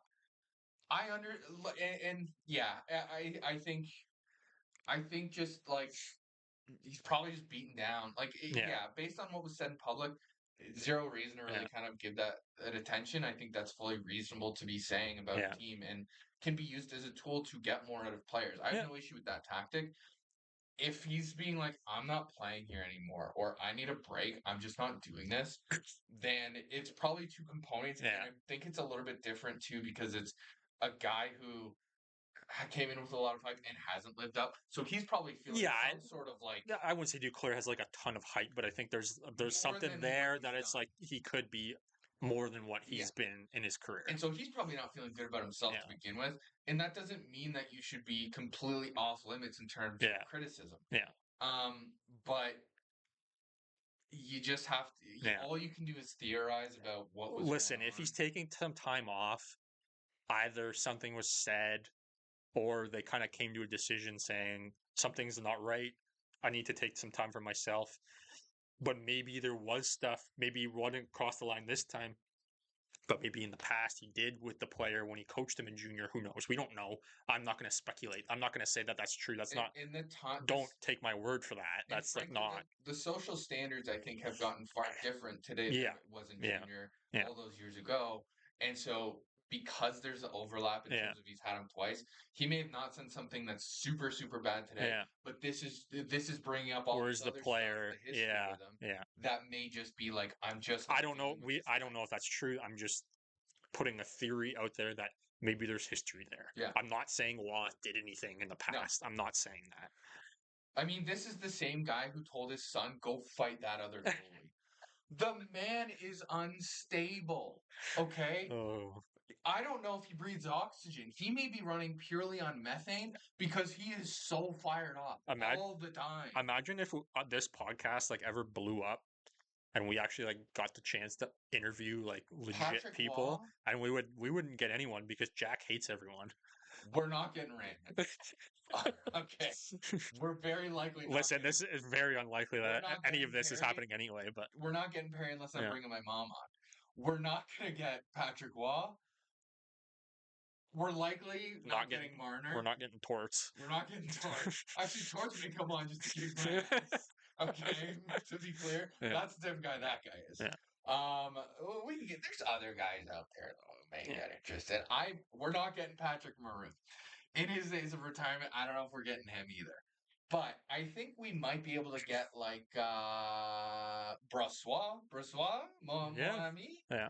Je Look, m'appelle Jack. I go off on the I, French I, I tangents. think, I think, I don't even know if he's from Quebec. based on the name, but you never know. Brad Marchand sounds French, and he's from He's Nova East Scotia. Coast, yeah.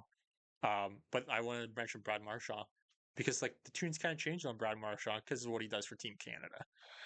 Very He's much so. I A lot has been forgiven. like Marshawn and Bennett are rats on the ice, but like those are guys you want on your team. Yeah. I don't think that's anyone that people haven't said before. And It's you see Marshawn in interviews like on TNT poking hilarious. fun at Biz, like It's hilarious. yeah. So I think it's a lot of you had a lot of people who have been dealing with Brad Marchand yeah, on a team that is pretty much universally hated. yeah, There's probably 25 NHL franchises that say Boston's our rival. yeah, Okay, that's the aura of yeah, Boston. for sure. So to have Brad Marchand, there's so many people that got just a little taste of Brad Marchand's playing for the team you're cheering for.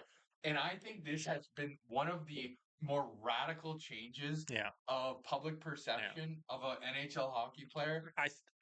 I do believe if we had more best on best, because there was such a big gap Yeah. between best on best, Marshall scored the game winner for us at the World Cup in 2016.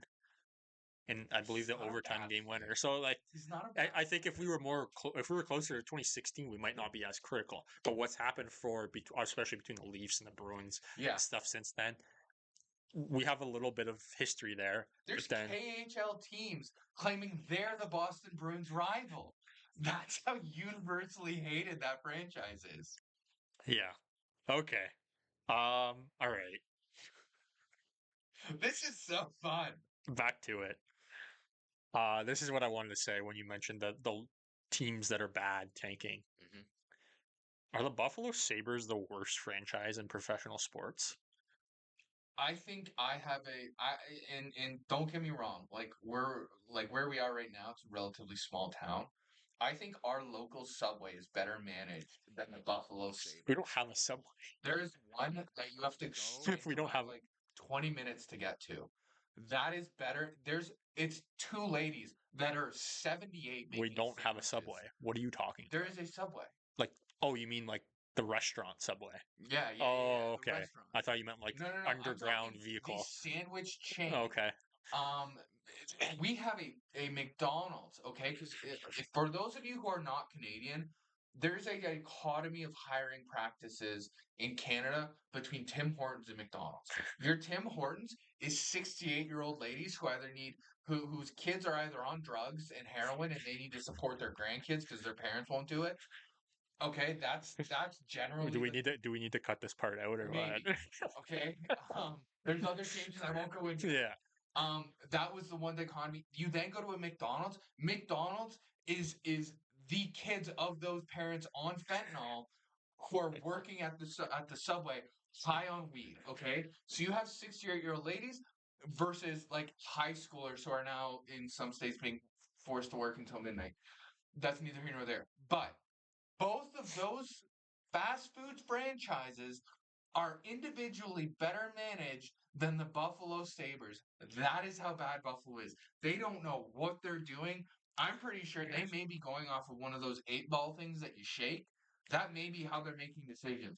Patrick Waugh may be a ghost manager for the GM of the Buffalo Sabres. That is how unbelievably undirectional that they are I mean, Patrick Waugh might be crazy, but he wins. as a player. Well, as a coach in Junior, junior, junior he fine, won a lot. junior fine. Yeah. Anyway, back to Buffalo. So like, how many teams are in the Quebec Junior League? I don't I'm know. just curious because it's one Probably, province. probably sim. Well, they have the East Coast teams too. Okay, so Yeah, the East Coast teams do come in. yeah, they come Okay, to Quebec. I Yeah, was just curious. yeah. That was a genuine question. Probably similar. If you I said believe six, the I was gonna I lose it. no. I believe the O has 20, so I would say around 20. Okay. I would say all three leagues probably have the Okay, similar you kind of shut amount of down where I teams. was going with this, but that Yeah, fine, yeah. fine. He has some success as a coach in junior, Yeah. coaching his son, then Anyway, going to beat up another guy. off the tracks here. We're getting off the tracks a lot today. Jack is loving the tangents. Yes. So Buffalo has been predominantly the worst team in the East for Yeah. the full season. There's some teams in the West that have been worse, but those teams are kind of like young, Yeah. like not there yet outside of Nashville. Just throwing that out there. Buffalo has been the worst team in the East for pretty much the whole season. They were by far the first team out of the playoff race. There's some other teams that are kind of out of the playoff race now as well in the East. And just when Buffalo gets eliminated, They start winning games. Well done, Buffalo. You can't even lose correctly. You can't tank right. Boston, who has been predominantly a playoff team for the past, let's say, not quite 20 years, but close to 20 years. 15 years. Close to probably more than 15 years. Fuck, I missed the Miller days. So Buffalo, first of all, Buffalo has the longest playoff drought in professional sports. Deserved. We're talking about Boston, a team who's been a winning team for at least a decade and at least a decade and a half. Yep. Even longer.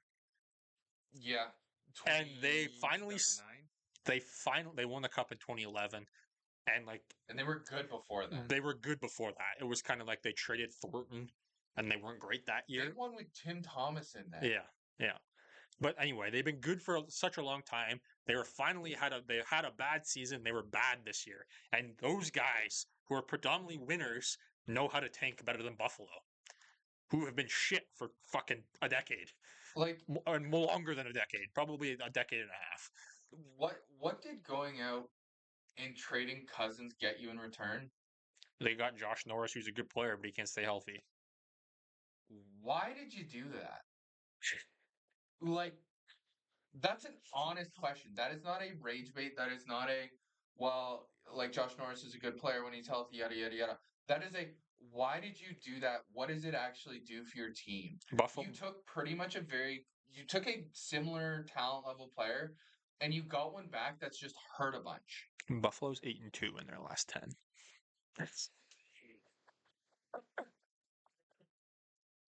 Because you know who needs more picks? Chicago.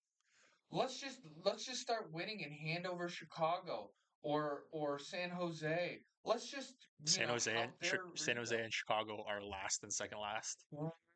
So they have. What are you doing? Those teams are ahead of Buffalo. I know the points don't say that, but those teams are closer to winning than Buffalo is because Buffalo's team's older now. What's going on? Maybe they're trying to convince Darlene to stay. We're starting to win games. Crazy land? Are we? You want to convince Darlene? Great. We're gonna go get you a pick, Darlene. Okay, next year we're gonna start moving forward. You're gonna feel a lot better. Not, hey, Darlene, step it up, okay? Because we want more West Coast success. So we're gonna give them more picks. So right now, there was a point in the season where Buffalo was probably, it's a lottery, so no guarantee, but they would have had the third or fourth best odds at the first pick. Mm-hmm. Now there's 6 teams under them in the standings that have better odds at the first pick. Where's the camera? What do you mean, where's the camera? Buffalo. Actually, I think you have to be, the new rule of the lottery, you have to be in the top 5 or top 3 to even get a shot at the first pick. Buffalo management and City of Buffalo. Did you hear what he just said? Silence in the room.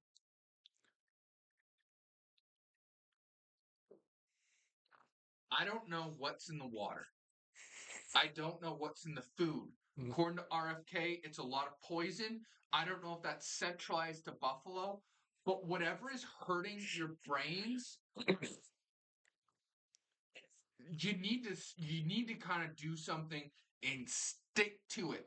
This up and down, we don't know, we're playing beach ball, doesn't work. Okay, you need to do something correctly and you need to clearly define it and say this is the point of this season or at least the last quarter of the season, given you've decided to fuck a dog for the first 3 quarters. Okay? I don't know who needs to tell you what. We need Patty to come and speak French? Maybe. Maybe you're speaking one of the 2 other languages no one else speaks on the planet, but something's got to give here because we have no idea what you're doing. Send that to them. Jack's feeling frisky today. Send that to them. Clip it, email it to management. If they have any questions, email the podcast. We're happy to do consulting work for a $10 Tim Hortons gift card. What's our email? puckyourselfpodcast@gmail.com. Don't know if it's a good idea to give it out, but we're running with it. We're not editing, okay? So If you want to send us hate mail or dick pics, that's your choice. We do have a spam filter. You can also email us for merch. It's for sale. Is it? Not these individual ones. These are ours. These are going to be artifacts eventually. Okay. But we will get replicas. We will sell them to you at a fair market value that we decide eventually. Okay. Right now, we don't have that sort of momentum. Did you get it all out?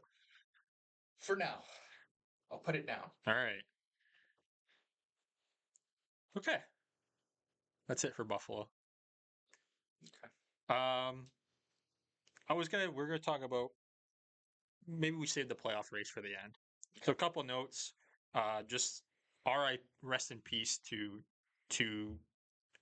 very big hockey members, we'll say. Ray Shero was the GM of the Pittsburgh Penguins when they won in 2009, and has been in the league for a long time as in like a management role. He was only 62, I believe. 62. Not sure what happened. And then former goalie Greg Millen as well, who was also a broadcaster after retirement. So thoughts to those families. R.I.P. Yeah. Hope you're partying it up in heaven. Yeah. If you got there, you didn't do anything really sinful. You really need to add that, eh? I hope you're doing well. Yeah. Okay. Not off ice note. The Canadian broadcast rights are staying with Rogers for another 12 years. So Sportsnet keeps the rights. I assume that means CBC is still involved. Jack clearly doesn't like that. I'm not sure what he wants. I just think, okay, the money that they got is absolute insanity to me. 12 I think billion. it's like 11 billion. You want to know why? Because they're charging $232 a season for ESPN Plus. Well, this is Rogers. This is Canada. Are they not getting it through ESPN? I don't know. Okay, if they're not the ones responsible for the cost of NHL center ice, whatever the frig it's called, when you get Sportsnet has their own, like, the Sportsnet Does Plus. Rogers not own Sportsnet? Yeah. Yeah. Sportsnet Plus shows all. If you get the like premium package, they'll show you all the games. Okay, $235, whatever it is, too much. Too much.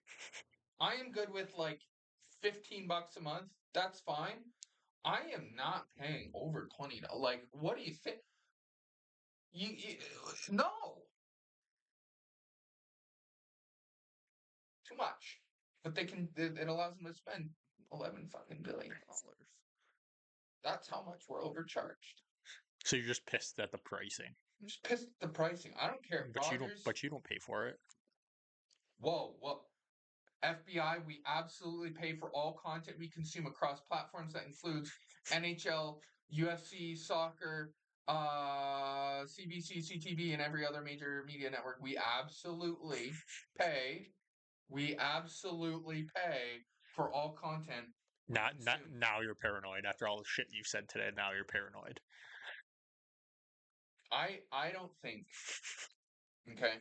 I don't think there's a realistic expectation that we have a lunatic showing up at my door asking for my pinky. I think it's a low chance. Do I think there's a high expectation that Corey Perry shows up at my door because I broke his window? Better chance, but still not very high because I have broken his window. Media corporations coming after small individuals now, I think more likely. Honestly. I didn't. I just said you didn't pay for it. I didn't say anything else. Other people pay for it, and that's how we watch it. Got it, Rogers. I am a Cell customer. I very much enjoy my service, although texting people in the States and costing me money for it, I think is a little ridiculous at this point. So I shouldn't have to FaceTime voice audio message my buddy Lewis in New York. Shout out Lewis. Because you guys are going to charge me out the frickin' yin yang for out of country calling in the United States or texting the United States is insane. Get it together. I'm having a very feisty day. Very, very clearly. Do you actually like have a problem with this? Like, what's outside of money? Like, no, outside of like what they charge individual users, Honestly, I think it's very validating to the NHL to be like, your product is worth this much money, Yeah, and it's now you yeah. have a price that has been set and agreed to. So that's reassuring. That what was the previous deal for it? Do you know?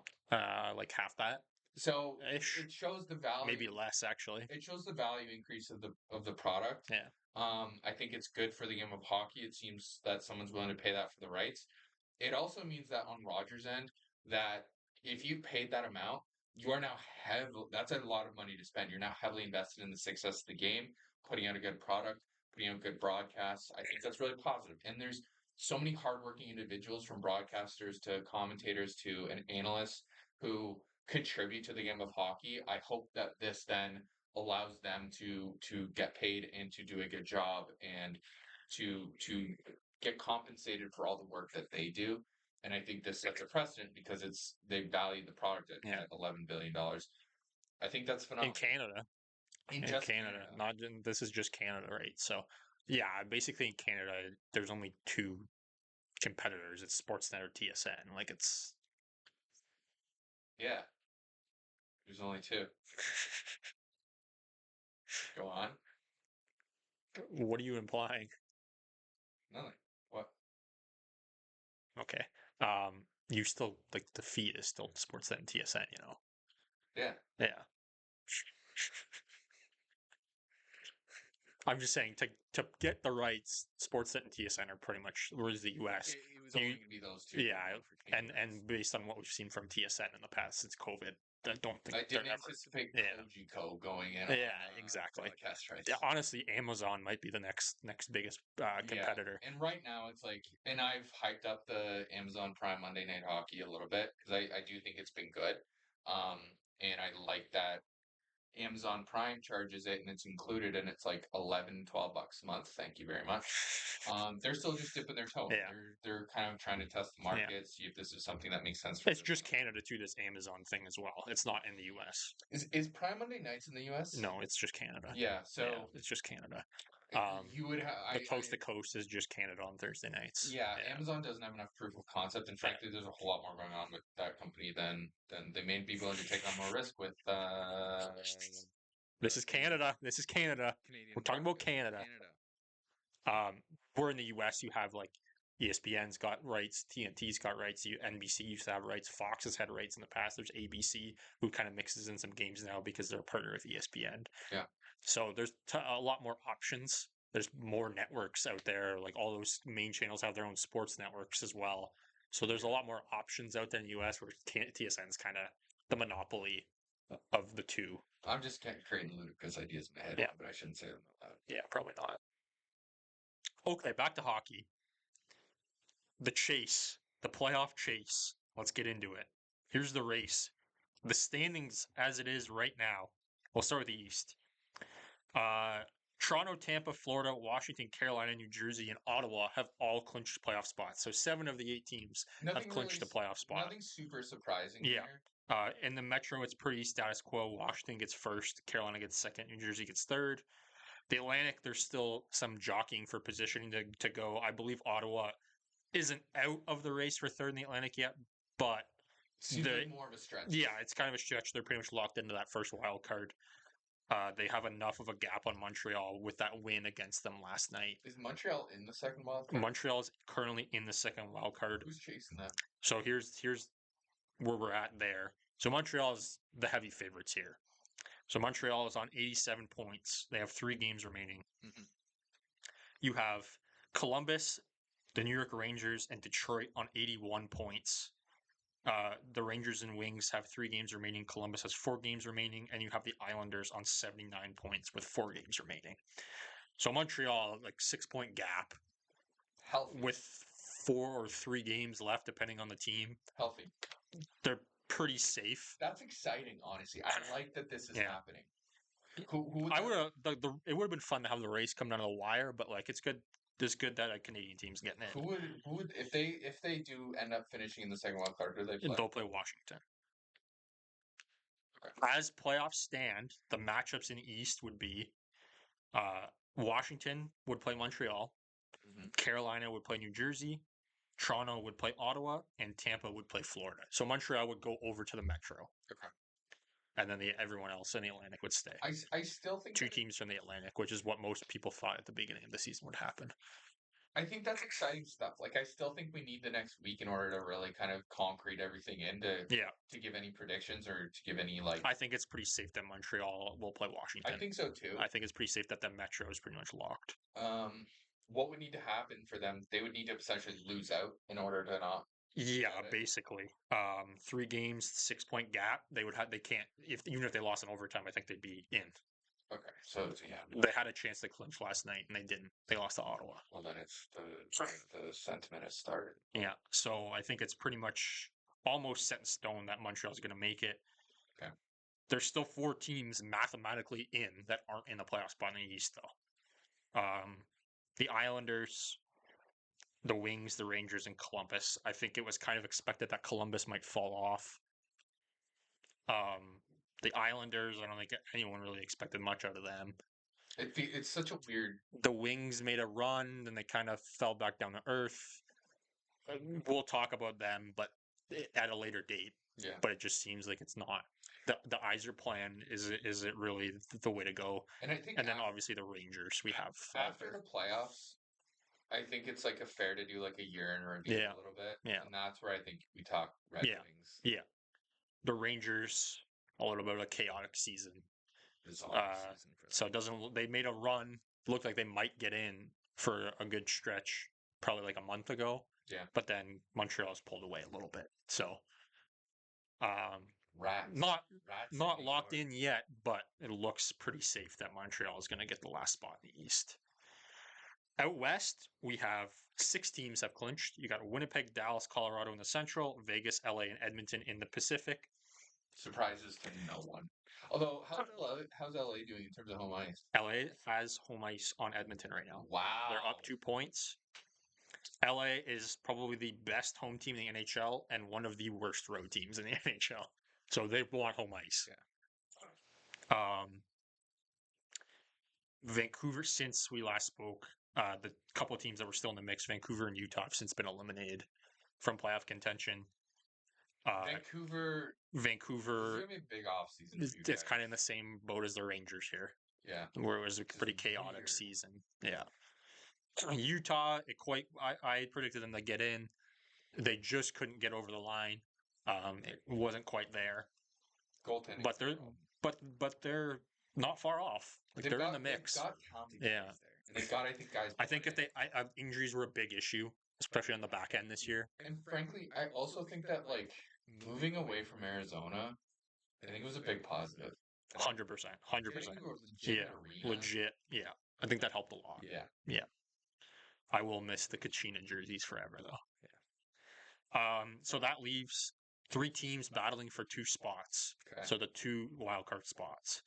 So at the moment, you have Minnesota and St. Louis, both on 93 points, and they both have 2 games remaining. Calgary is on 90 points with 3 games remaining. A huge win for Calgary last night. They beat Minnesota in regulation last night. They needed to win that game, especially in regulation. So if Calgary does win that game in hand, it's a 1-point gap with 2 games remaining. And they play San Jose tomorrow night. Very winnable game. Very winnable game. These guys are going to show up. But they close out against Vegas and LA. Now, on paper, tough matchups, but both those teams don't really have much to play for. They may be setting some of this. I think Vegas is pretty much locked in for first in the Pacific. LA might still be trying to get home ice. Yeah, true. And that game is in LA. Obviously, we've touched on St. Louis, the major comeback. Recency bias is going to say St. Louis is going to continue to tear even if they've lost a couple. I think that Bennington getting fired up, so long as he uses that energy positively, is going to be good. I Minnesota has struggled. I'm a big recency bias guy to a degree, so I think Minnesota probably may not get there, and I think Calgary may. You think Calgary's going to pass Minnesota? I think what's Minnesota's game? So looking at it, Calgary has the toughest schedule. So St. Louis has Seattle and Utah, who are both have nothing to play for. They're both eliminated, and Minnesota has Vancouver and Anaheim, who both have nothing to play for and both are eliminated. No, honestly, Anaheim's had nothing to play for a while, but they've still been playing well. They were still kind of in the mix until a couple weeks ago.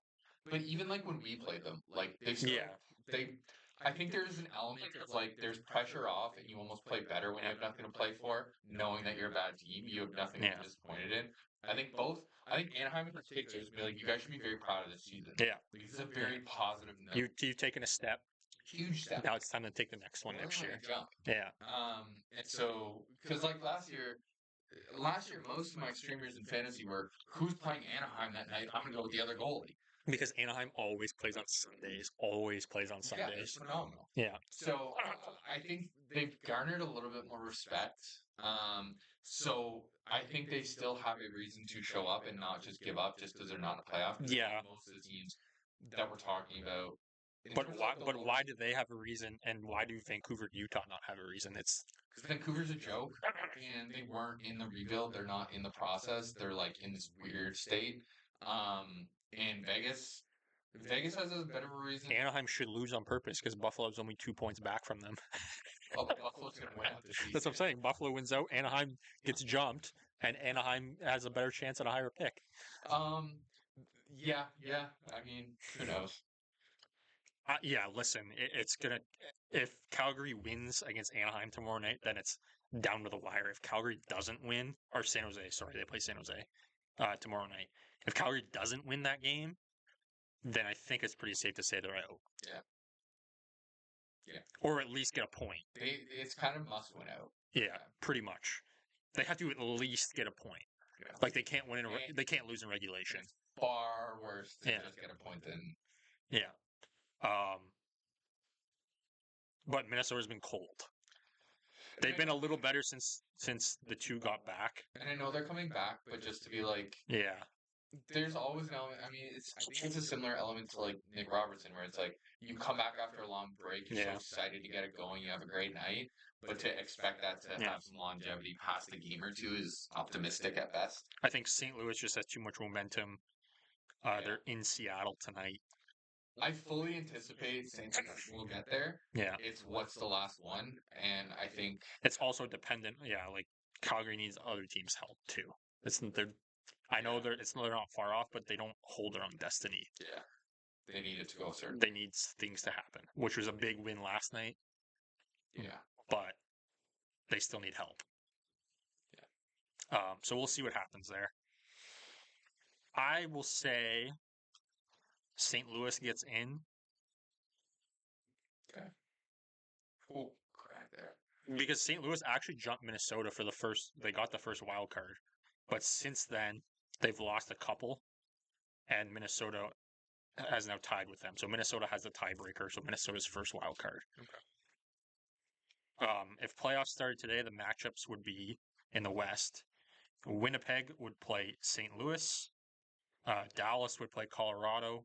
Vegas would play Minnesota. And LA would play Edmonton again. The less teams in the West, but probably a closer battle than what it is in the East for the last spot or two spots. Yeah. So I'll say Calgary gets in. Okay.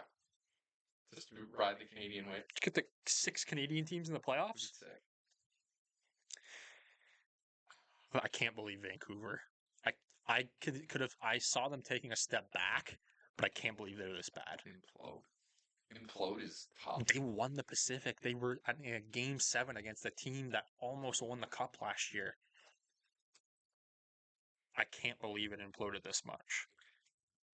And there's nothing to really point out to be like they have a quick fix available. It's not like they're just missing a goalie. Do you think they try and say... You've got Quinn Hughes. Yeah. Do you think they say, we're going to... Obviously, you're going to keep guys like Hughes, and like you've made your bed. You have to lay in it with Pettersson.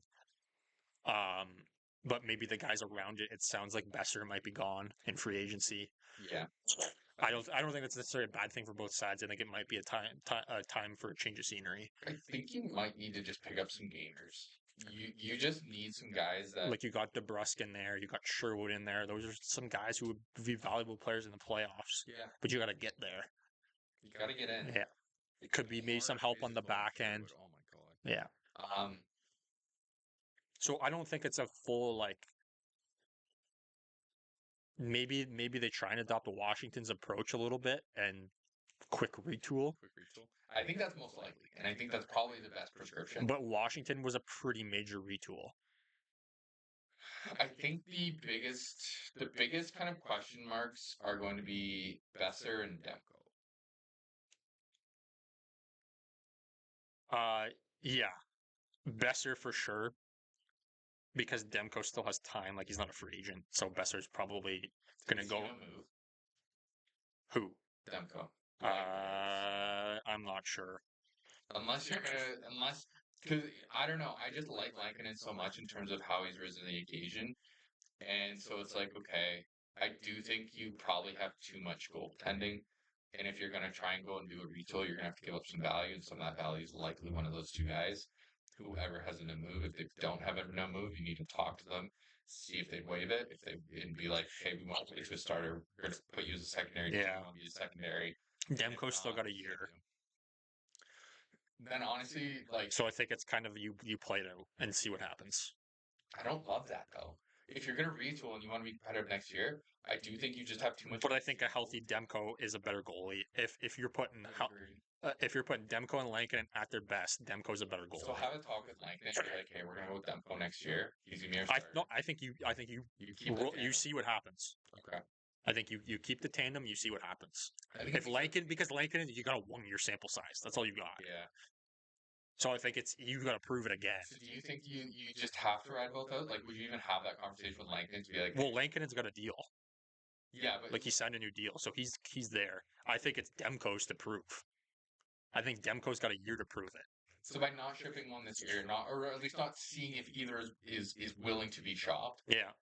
knowing that one of them's going to be the backup. Like, yeah, you may get 50-50, but like, end of the day, um, do you approach either of them and be like, hey, this is what we're going to run next year? Are you down for that? And if not, do you want us to open conversation? I don't think you leave them a choice. I think you got to prove it. This is the NHL. Lankinen, you don't have enough of a sample size, and Demko, you have too much of an injury history. Demko makes me so nervous. Very good goalie. It feels like a Freddie. Yeah, That's it's the exact same, except he's younger. Yeah, It's the only like, difference. that's what it feels like. Yeah. It's phenomenal. Lights out when he's there. He's just never there. I think maybe Vancouver looks at another center. Yeah. Because Hedel has a lot of injury history, and I think he's probably better suited for the third line center role. You probably look at another center, and then you'll have some money if Besser's gone a little bit off the books, right? You've signed Marcus. Where's he at 6? He makes 6.65. Okay. You've signed Marcus Pettersson, so you got your three main D. You got Hughes, Pettersson, and Hronek. Maybe you get a little bit of an upgrade in the depth department on the back end. Yeah. Could help out. But yeah, Vancouver. Because they've shown they can score goals. Yeah, you still have Sherwood on a bargain for another year. DeBrusque, you still have a long time for him.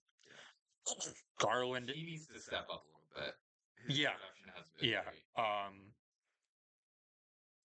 great. I don't see DeBrusque as like a high end production guy though. No. Like he's more of a depth scoring guy. Yeah. A guy that you want come playoff time. And he steps up in the Yeah. playoffs. Did that in Boston. I think alongside Besser, I think Garland's another guy you might look at. He's got 1 year left at 4.95. He's fucking tiny, dude. I think it's a guy maybe they expected a little bit more from. You got him from San Jose? No, I don't think so. Arizona? Arizona. They got him from Arizona. Okay. Yeah, Sherwood you got in a bargain. I think Dakota Joshua, all the stuff with the cancer stuff at the beginning of the season was tough. I think next year he could be back to what he was before that. Even at the end of this year, he started to play a little better. Mm-hmm. And then like DeBrusque, I think those are three physical wingers who are hard on the forecheck, who will bring a little bit of secondary scoring. If those guys are at their best, You have Sherwood on a bargain for another year. I think you need another high-end forward, though. You gotta kind of get a winger, and then you get Besser's gone in free agency, I would assume. You have at center. You have maybe you don't prioritize the center. Maybe you prioritize the winger because you have Pedersen, you have Suter, and you have Hedel. I think that's you can paper over the cracks enough with those guys. You just need guys who I think the D and the wingers may be a priority here. you need more scoring options. Yeah. But just what a dumpster fire of a season for Vancouver. Yeah. Okay, the last thing I wanted to do, since we're near the end of the season, what are our NHL award predictions? So we'll go award by award here, and I'll lay out some of the options. Okay. And we'll make our picks. Okay. So we'll start with the Jack Adams. So Coach of the Year. Here are some options. Okay. You have Washington's Spencer Carberry, St. Louis's Jim Montgomery, Winnipeg's Scott Arniel, Ottawa's Travis Green, and Columbus's Dean Evison seem to be the 5 favorites at the moment. I think hands down it's got to be Spencer. I think Carberry would be my pick. If you go through it, like Evison obviously has turned Columbus around with everything that has happened at the beginning of the season. Great story. I think Columbus had to make the playoffs for him to be in the top 3. Yeah. Travis Green obviously has turned Ottawa around. That's a big one as well. I don't think he's quite near the top end of it, but he had another good season. I think I would put Travis Green in my top 3. Yeah, I would agree. Scott Arniel, obviously, when you had the coaching change with Bonus retiring, many people thought, ooh, like, we'll see what happens here with Winnipeg. Everyone wasn't really sure about Winnipeg, and then they kind of got dusted in the playoffs, so it was kind of like, are they going to take a step back? But they actually took a step forward under Arniel. I think if I give it to Washington's coach so much is all of those other teams, it's like you can point to players they acquired and be like, these guys really stepped up and moved. Yeah. Whereas you look at some of the Pierre-Luc Dubois pickup, Pierre-Luc Dubois was not good last year. No. And came to Washington, and he's just found ways to get guys that have things out of guys and output out of guys that were underperforming. And I view that as far more as guys who already came in as hot. Like Hallmark already was a good goalie, and he came in and he's still a good goalie. I'm just kind of going through each one and just kind of No. It's just that's why I give it to that guy. He's gotten strides from guys who were underperforming last year. Just like these are the options, right? Even Chychrun coming in.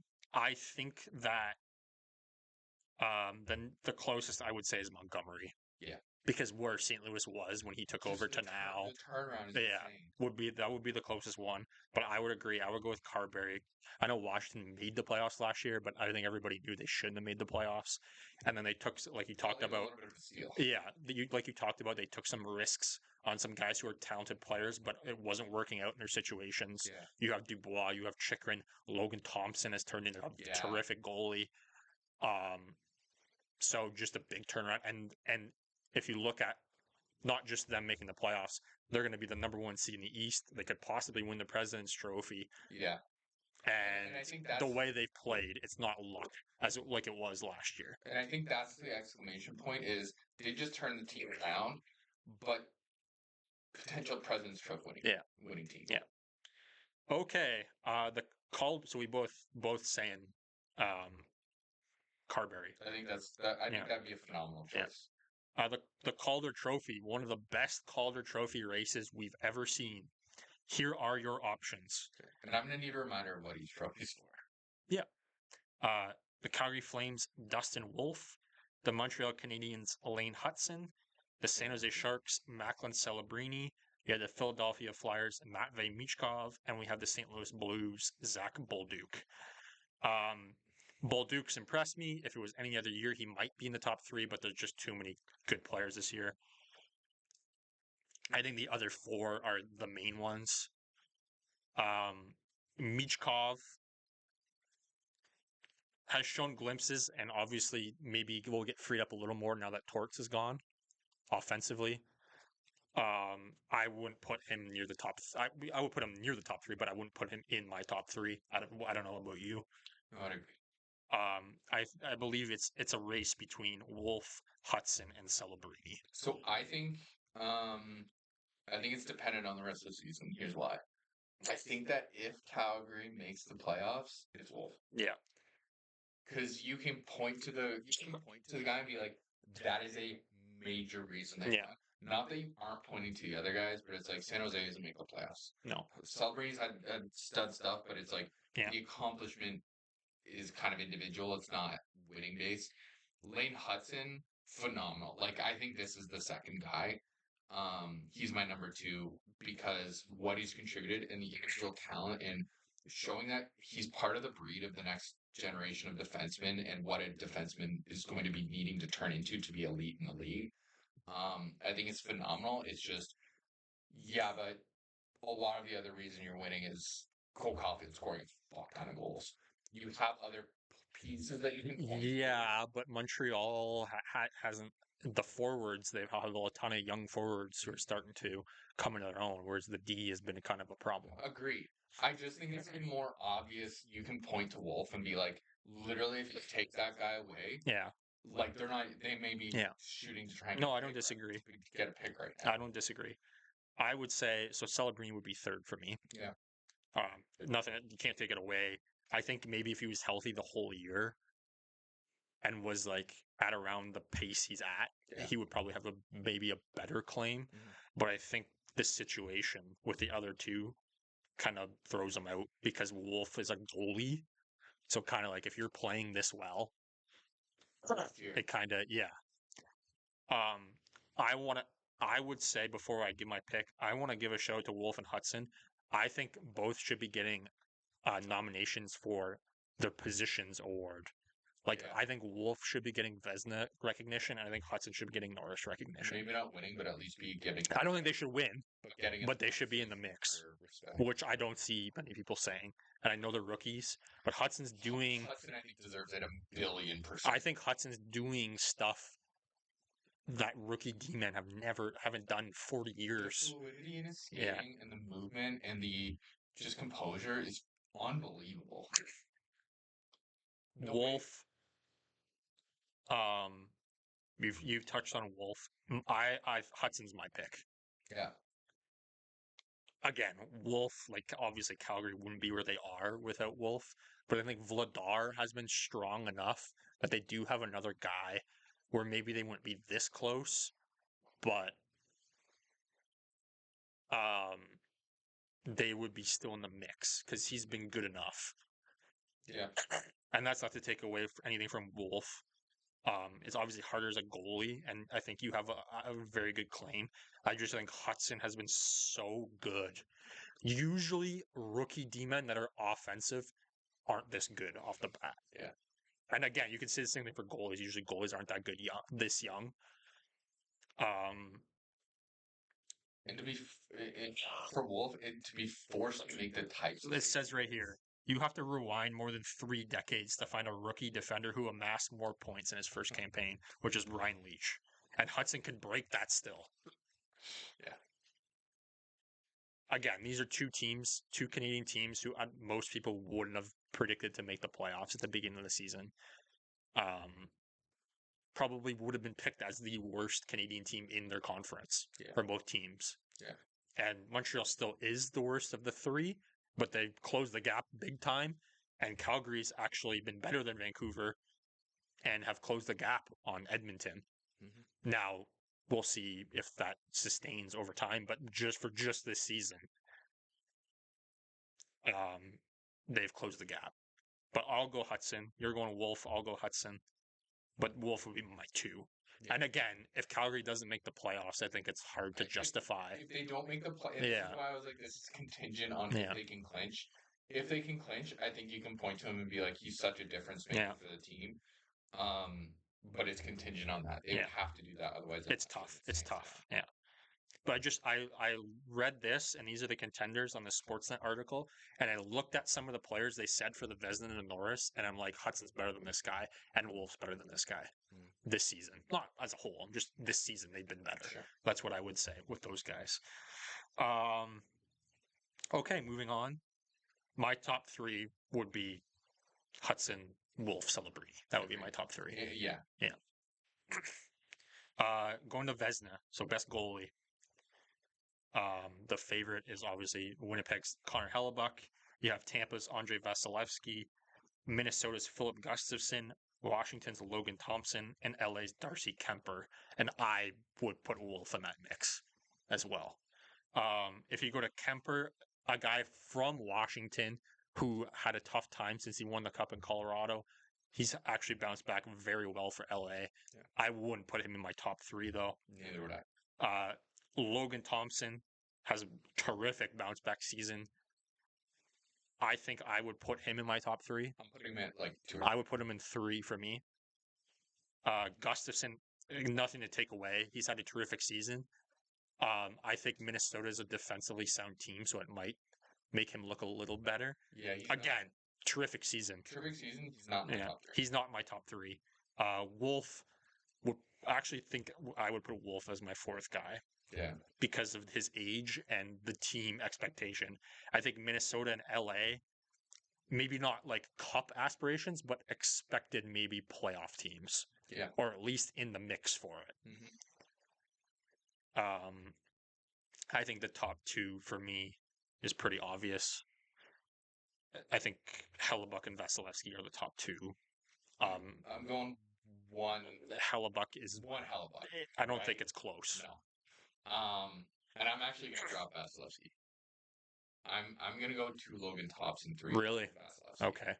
I think just like the turnaround has just been so incredible. Yeah. Would have to actually go into the stats to like compare direct to direct. Yeah, my argument for having Vasilevsky second over Thompson would be the workload. Yeah. Yeah, that's fair. Yeah, the workload is much bigger for Vasilevsky. Yeah. That would be my argument. You still have Charlie Lindgren, who's a solid point in his own. Yeah. So, but I think we've talked about Hellebuck already today. I think he is by far the winner. Like, I don't think if anyone else, if the voters, whoever votes for this, voted by the league's 32 general managers, if any GM doesn't vote Hellebuck first, they're a fucking idiot. It should be unanimous. It should be everyone. Who wouldn't? Buffalo. That's the only Winnipeg who wouldn't. I could see him maybe getting not 1 because maybe there's a rule out there you can't vote for your own. Yeah, there probably is. Maybe, I'm not sure. There should be. Maybe, I'm not sure. So if that's the case, it would be he would get 1 that wasn't him, but all of the other 31 general managers should be voting Connor Hellebuck. Yeah. There's something said for Vasilevsky. He's coming off like probably his statistically worst season. Maybe like not his worst season ever, but like since he's kind of popped off.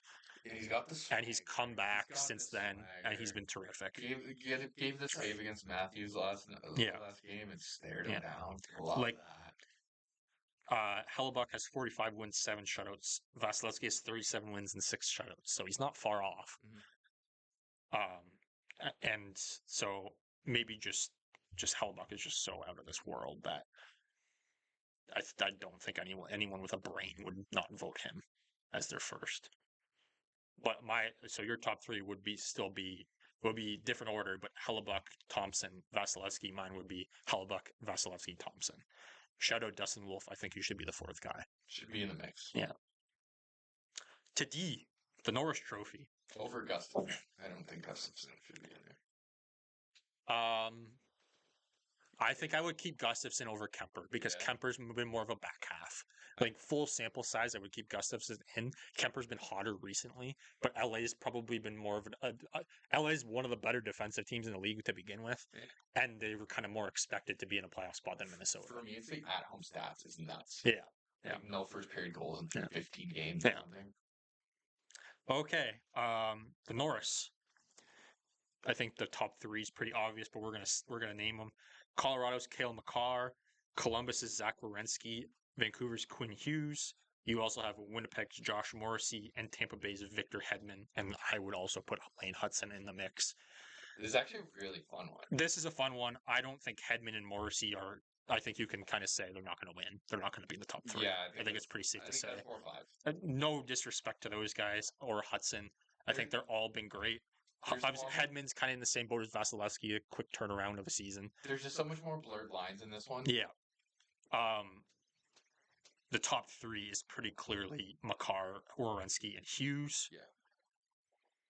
I'm going to go, my order would be Makar, Werenski, Hughes. Match. So you agree with that? Yeah. I do believe that if Hughes didn't get hurt, it would be different. Bingo. It would be a very different story if Hughes didn't get hurt. A breakout year for Werenski. Like, he's just been unbelievable. Now, Hughes is a defenseman, and he's outpacing the rest of his team in points by 23 points. Not just he's leading the team in points, he is up by 23 on the next closest guy. So which unfortunately I think says a lot. And in a team that and he missed a bunch of time too. Yeah. And that's why I think like if he hadn't missed that time, the comparables it would be close. It would be close. Yeah, like you talked about Werenski, huge big season for him on a team that nobody expected to be good. That's pretty bad. Yeah, like nobody expected to be good. No. With all the turmoil at the beginning of the season. Main Team USA was their best defenseman. He led the tournament in points as a defenseman. The only reason Makar's ahead is because of his goals. Makar's a freak.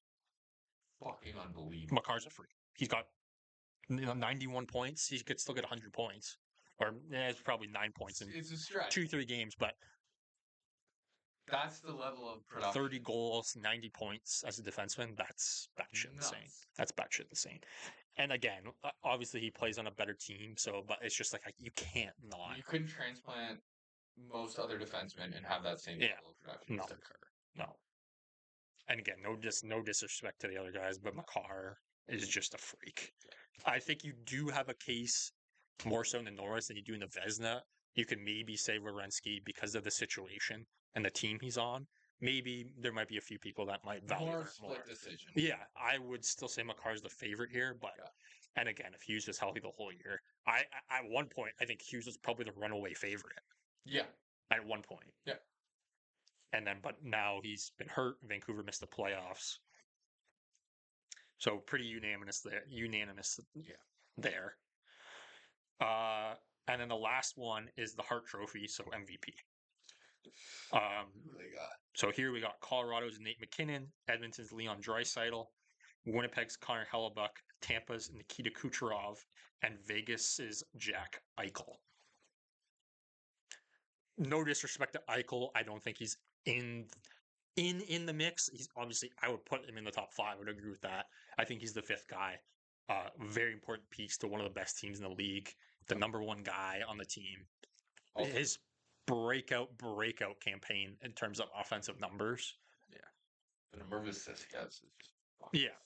Tons of respect for the guy. I just don't think he's quite near these other 4. No. I think it's tough for Hellebuck. What would your order be of those 4 guys?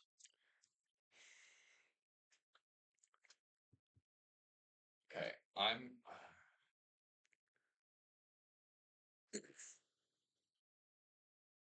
gonna go 1 Draisaitl. Okay. 2 Nate.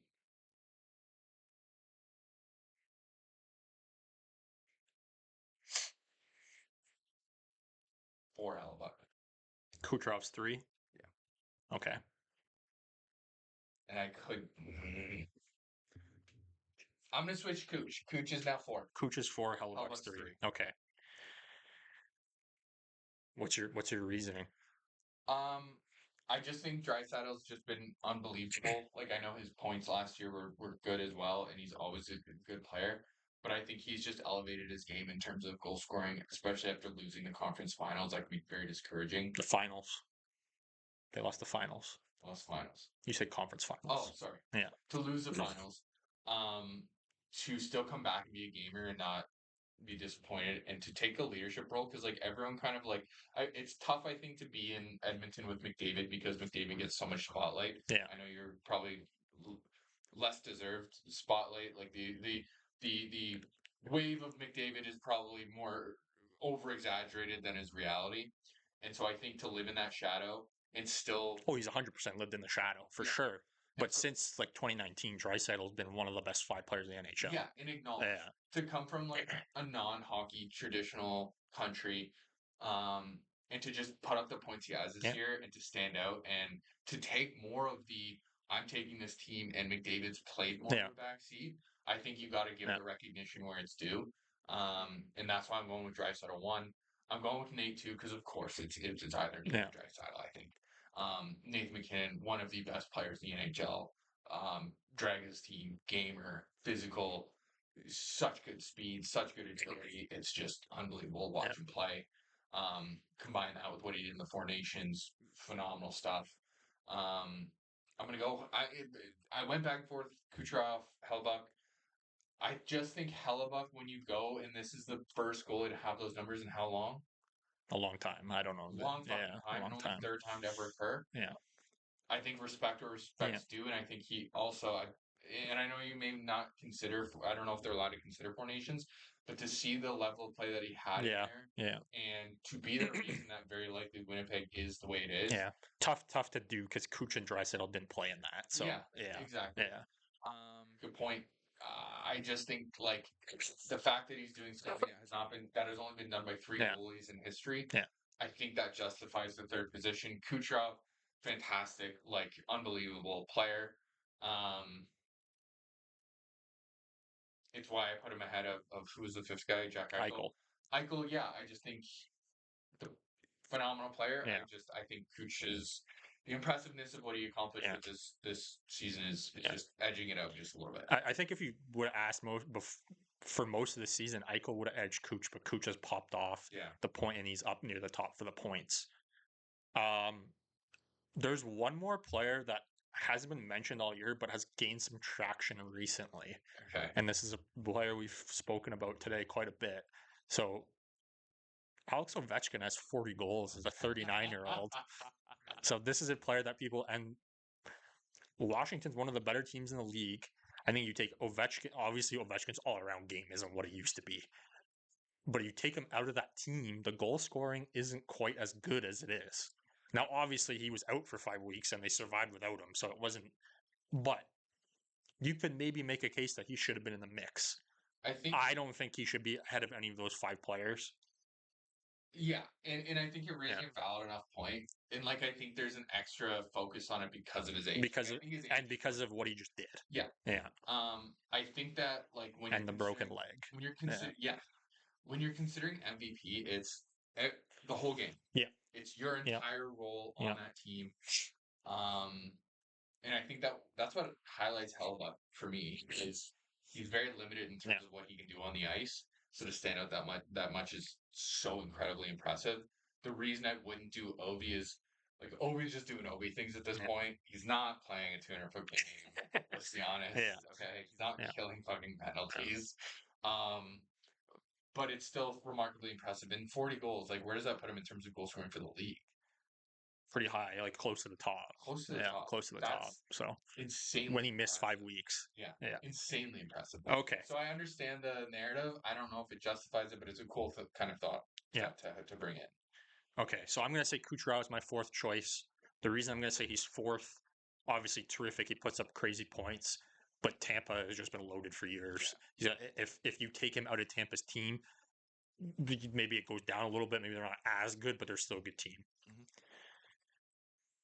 Now, you could probably say that for all of the players here, but I think Tampa the most out of Edmonton, Colorado, Winnipeg has enough high-end depth to make up for that.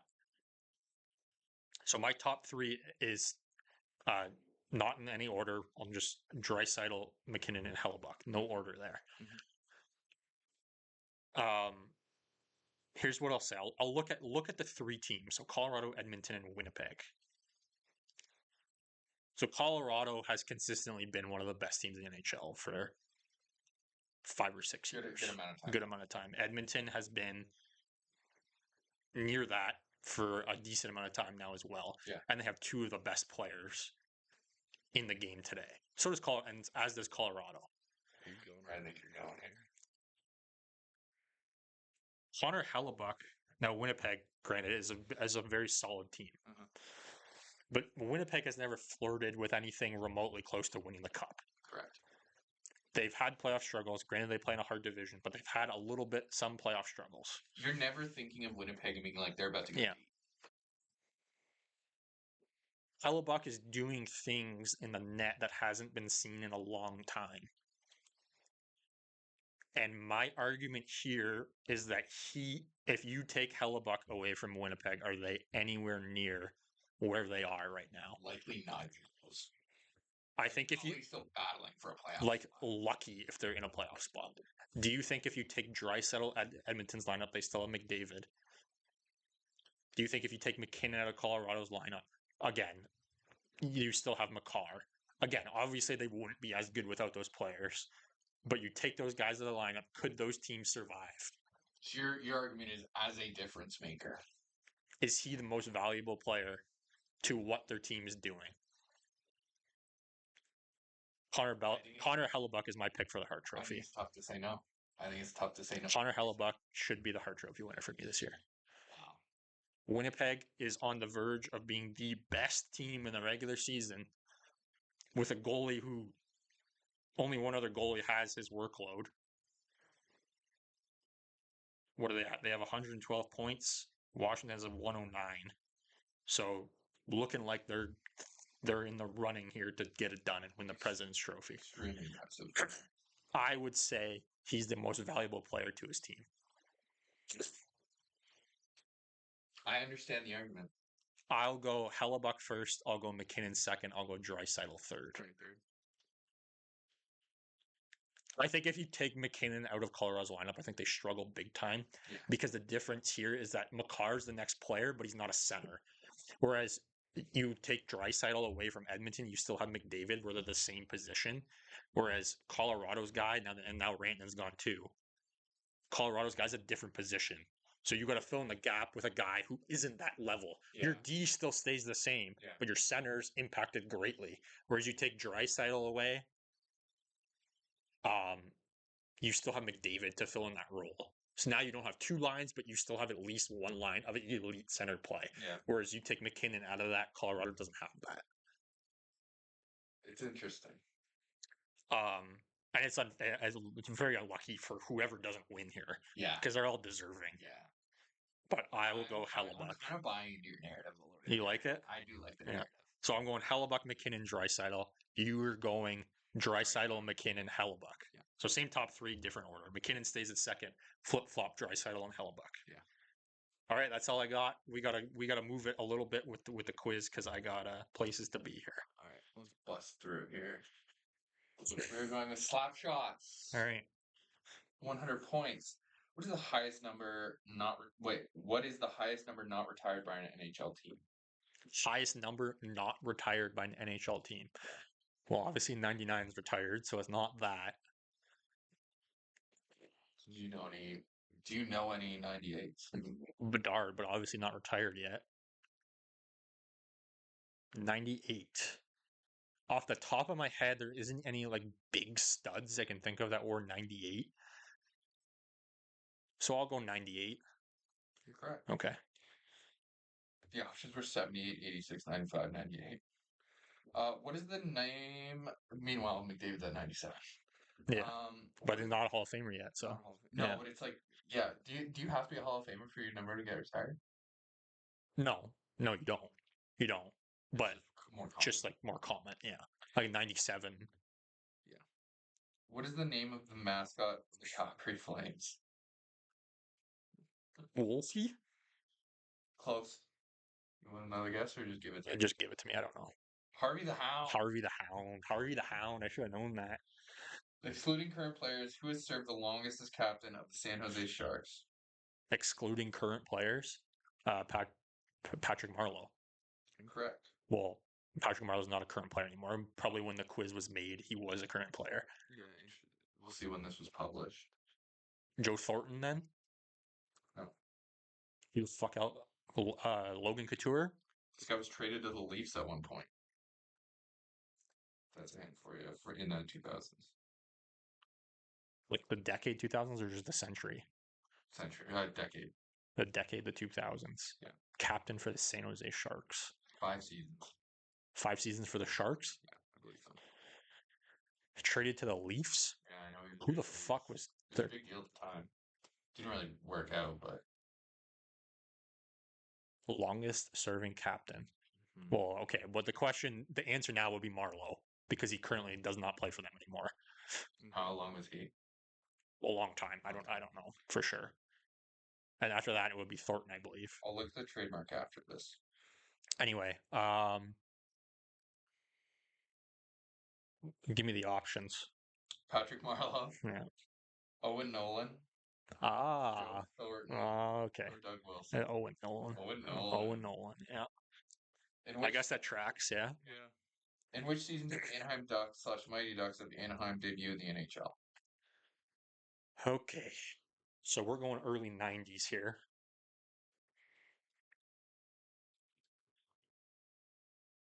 I'm going to say the 93-94 season. You are hot. Yes. That's great. precisely. Okay. Good job. Okay, there you go. Not only got early 90s, but exact year. Final question, 500 points. Who scored the first ever goal in the history of the Nashville Predators? The Nashville Predators. Mm-hmm. 1998, October 13th. I believe it was their current coach, Andrew Burnett. You are correct. You did well today. Yeah. What was that?